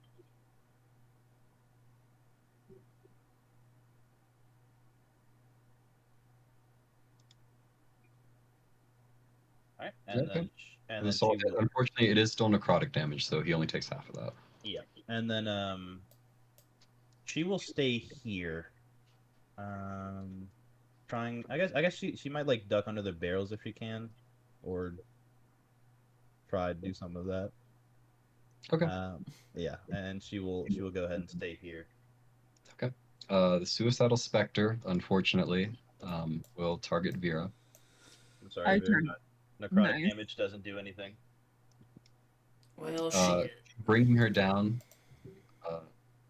and while she's down, he will attempt to attack her again. Oh, my Why God. would? Oh wait, no, he wasn't resistant to Noir. That's right. oh. It is a crit.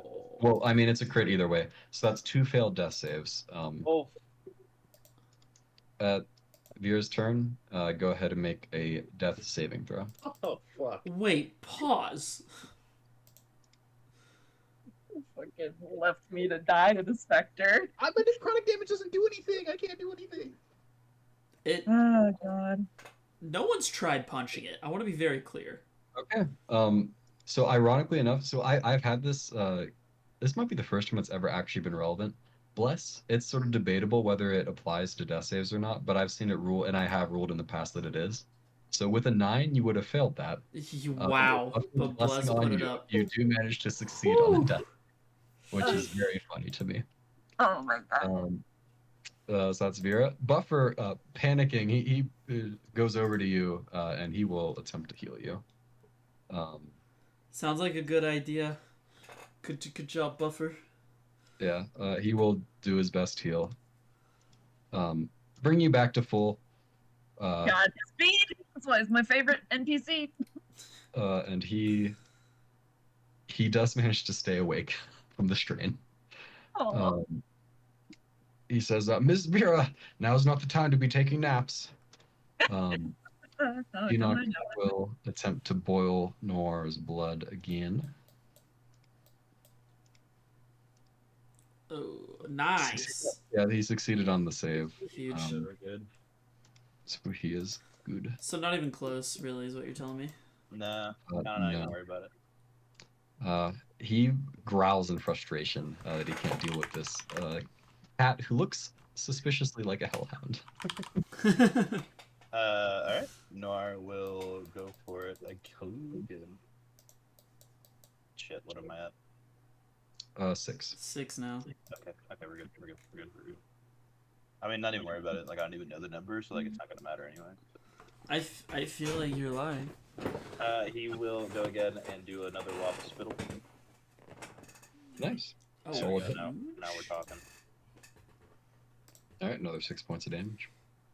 Lily knocks another arrow and targets him once again. God, kill that bitch, please. All right, so that's a little bit of damage there, as he is resistant to necrotic. Yeah. And Alright. you'll go ahead and end her turn there. Okay. The specter will target Vera. Actually, Enoch redirects it. Do you remember that the suicidal specter? I feel like the more suicidal route would be attacking. I agree, but he is not under his own control at the moment. I think the Think suicidal Blzane? specter should kill itself. I think I like that I choice. feel like the RP, would make that. Yeah. Oh my god. So Lily now has 2 failed death saves. Oh, 2. Fuck. Jesus Uh, Christ almighty. Buffer, please hit this thing on the next go. Or revive me. Okay. Or let me not die. Okay, do I have to be right next to her to use spare the This 1 health. Fuck. one actual? It is to within touch range. Buffer says, "Stabilize your friend. I'll deal with the specter." That's what I'm hoping for. Ugh, okay, great. We're gonna do this. Okay, targeted Lily, and we're going to use this. Did I do that? Yeah. So Lily is now stabilized. This one doesn't have like an automated effect. It just we know that it happened. Okay. With that, it's odd. Lily's kind of hidden behind these barrels. Oh, she is right next to me. Lily's small enough for me to carry her. Yeah. I mean, well, you're not very strong, so you can drag her. You can't really carry her. Okay. I would like to just, to the best of my ability, drag her over here behind, next to Buffer again, I guess. Put her to my left. Okay, sure. You can do that. You would have enough movement to do that, giving her Okay. better cover than she had with behind the barrels there. That's mostly what you can do though. That's your action and movement, I think. Yeah, and we're just gonna crouch in here behind the. Buffer, you see him sort of gather himself. He says, I haven't come so far to be taken out by a measly undead like you. By Vala, you will die. Please roll high. And he fails. Third He level doesn't spell. roll Jesus. anything. However, you see around him these like dwarven sort of Valkyrie-like maidens appear. In the way that the specter is darkness and negative energy, these are light, not angelic necessarily, but made of the sun. It almost seems, and they will have an effect on the specter's turn. Enoch will continue his duel with Noir. Him and Noir just going at it. At God, this point, he might just attempt to reach out and touch Noir. Fire damage. Easy. No touching, bad. And he does hit. That was a weak ass roll. No, that's a good ass roll. Necrotic damage. Yeah. Damn mutt, just die. Lily, you are stabilized, so you're good. And at the start of the Spectre's turn. Hey, chill, bro. North still got a turn. Oh, sorry. Thank God. That's a good point. Give the cat a turn. Good point. When he's right, he's right. Kill him, cat. Oh, we're at 9. Is that rampage time? Nope. Not What? yet. Not yet. Boring. That one though. Love that. Hey, you badly missed Enoch Fetterman according It to the doesn't chat have here. to tell me badly misses. That's did- kind of fucked Yeah, up. it did hit you with the badly, but like you weren't even close, brother. That's good. All right, That's then yeah. good for Noir. Spectre turn. The Spectre, it begins to move, and one of the Valkyrie, I mean, technically he gets a wisdom save, but even if he succeeds, which he did, it's still half damage. And it's radiant damage, it's double. Freaking kill that bitch. The Dwarven Maiden destroys the Spectre, and he will make another Constitution save. Okay, Buffer's managing to maintain the spell for the moment, at least. Vera's up. Okay. I'll handle your friend. Go deal with that horrible man over there. Yeah, the problem. Much to work with. Okay.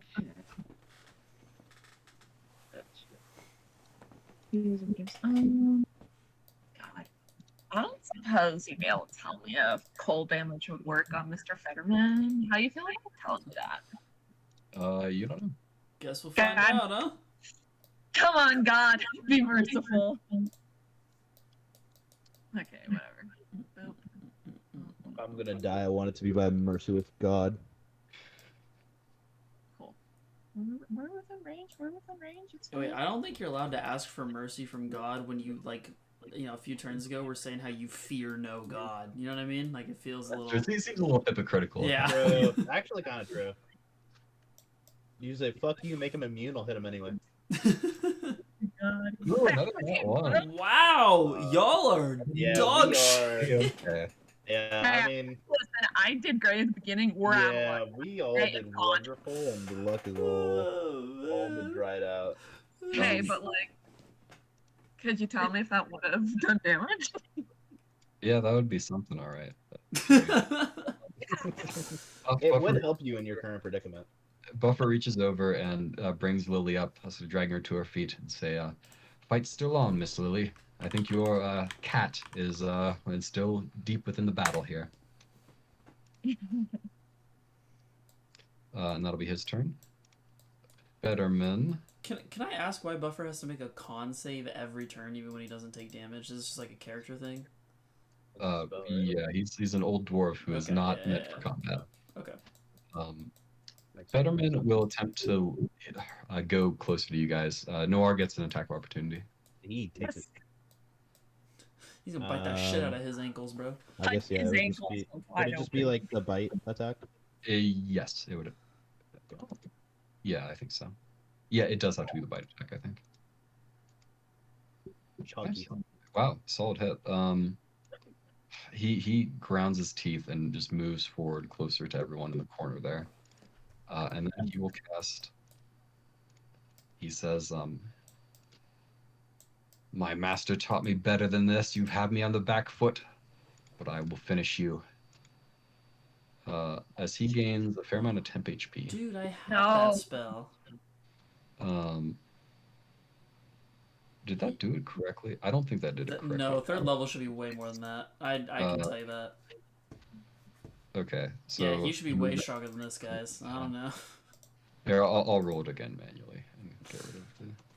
It's 1d4 plus 4, but then an extra 5 for every spell slot you go above first. So it should be 1d4 Oh, no. plus 14. No, it did it correctly. Well, it sort of did it correctly, but it.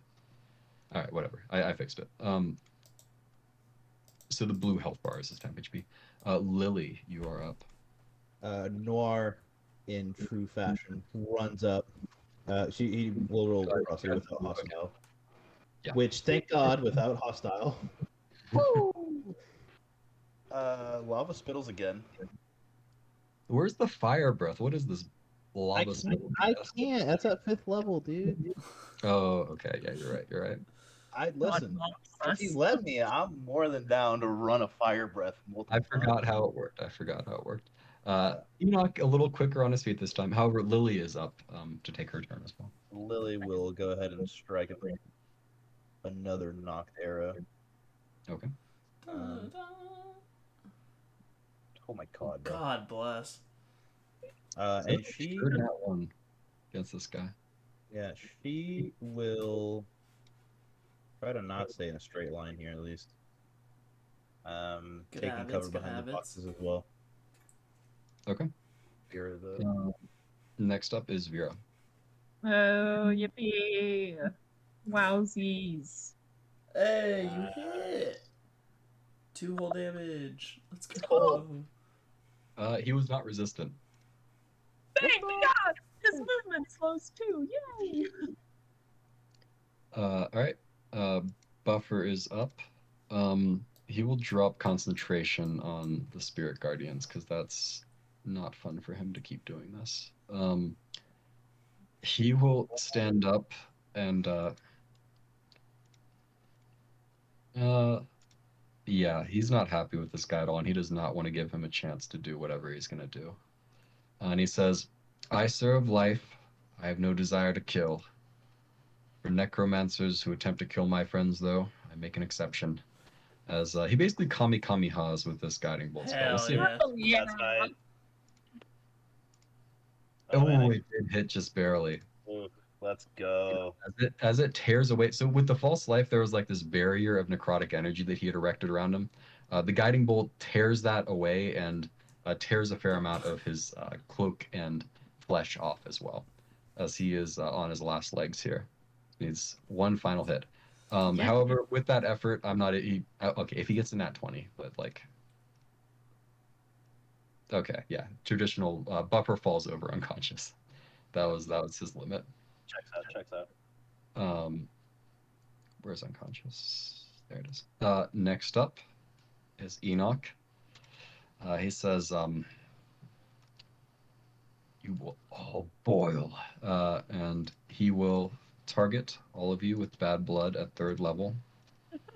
Don't do that. Too late. I succeed. Taking What out- if I get Not Nor. Nor doesn't die, right? Noir drops to 0 at least. He doesn't immediately die. He's on death save, so. Also, Vera should be at full HP because she saved. Hey, not Oh, killed, and so. he did not target himself. Well, I will that's what I was fix- saying. No. He's dead. He's gone. That's it. That's game. Nighty night, he everyone. was, Said it. Jeez. he is still up. I'm just following the rules here. Lily, you are up. Lily will once again knock another arrow. How much health is he? I mean, I guess I don't You can. really know, but I was gonna do a little. I guess let me Yeah, there it is. Now- Another nat one. Love that again. Wait. That You should should have been advantage. Yeah, that's what I was gonna say. the guiding bolt from Buffer. So give it another shot here. Roll another nat one for me, please. There we Oh, go. Okay. Advantage OP. Oh my god. And I I hit him with another necrotic So arrow. that would be 8 points of damage. He had 5 HP left, which leaves him with shit, bro. 1 HP left. Top Vera, of the all round. yours. Vera for the kill. Please. I'm gonna cry if this misses. Don't choke the Oh bag. my god, that just barely hit. Go. Uh, Let's fucking go. Enoch tumbles to the ground. I'll say unconscious for the moment, at least. He's not in stable condition though. I And rush over. we'll end the session there. I don't want to keep you guys. I kept you guys very. Okay. Could go to 1, bro. No, we can't. I don't want to keep you guys too late. Thanks for sticking around. I wanted to complete it, at least. Whew. That All was right. that was an experience. Good stuff. We have such a story to tell, Axel. Thank Christ. Axel's gonna wake up tomorrow and be like, dude, I had the best night ever, bro. Like, what's up with y'all? What's going on? Crazy you don't think I'm slitting your throat in your fucking bed. They know where you sleep, Axel. He didn't do anything. What's not his fault? Good stuff. All right. Good night, guys. Good night. Night. Good night. Bye bye. Oh my god. All right, ladies and gents. God damn. All right, sorry we went like a half hour over, but he wanted to finish the combat and get all that done. That was hype though. That was a good one. That was a good combat. That was down to the wire. Buffer did clutch up for the squadron there at the end. That was a good session. That session overall had so many creme de la crop moments. Excuse me. I would have liked to have actually won that gold in the tournament, but yeah, fight was goated. Everything was cool. We kind of seeing Axel strut about the world. Genuinely, I think that's gonna be the funniest fucking scene so far. Cause like Rachel's gonna leave, Axel's gonna walk out and be like, "What's up, bitches? Yeah, no, I'm out here. Like it's not a big deal. I just got it like that. Damn." They're gonna be like, "Bro, we almost died. No thanks to your dumb ass." Oh, that was great. That was really funny. To be fair, she could have gone and gotten me. Axel wouldn't have been happy about it, but she could have. But no, that was flames. Anyway, hopefully y'all enjoyed. Next Thursday, I have unfortunate news. We will not be able to do Goofy Riz did protect me from combat. But we will not be able to have one on next Thursday.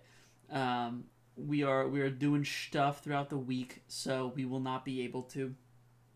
But Thursday after we will have. I should still have content and stuff on YouTube coming, so that should stay solid. But as for the actual stream and stuff, it will not be there. So I apologize, but it is what it is. Being a live streaming thing, this had to happen eventually. But yeah, hopefully y'all enjoyed. I mean, hey, y'all got left on a pretty big cliffhanger. I apologize. But the usual, if you like it, you can follow. If you're really gangster as shit, you can hit a prime, because that's fire. No, anyway, besides that, I hope y'all enjoyed. I'm hoping I can get another stream in prior to me having to leave, but no promises on anything. We will see. But nonetheless, thank you guys for sticking it out, especially the extra half hour, and I will talk to y'all on the next one. Peace out, y'all.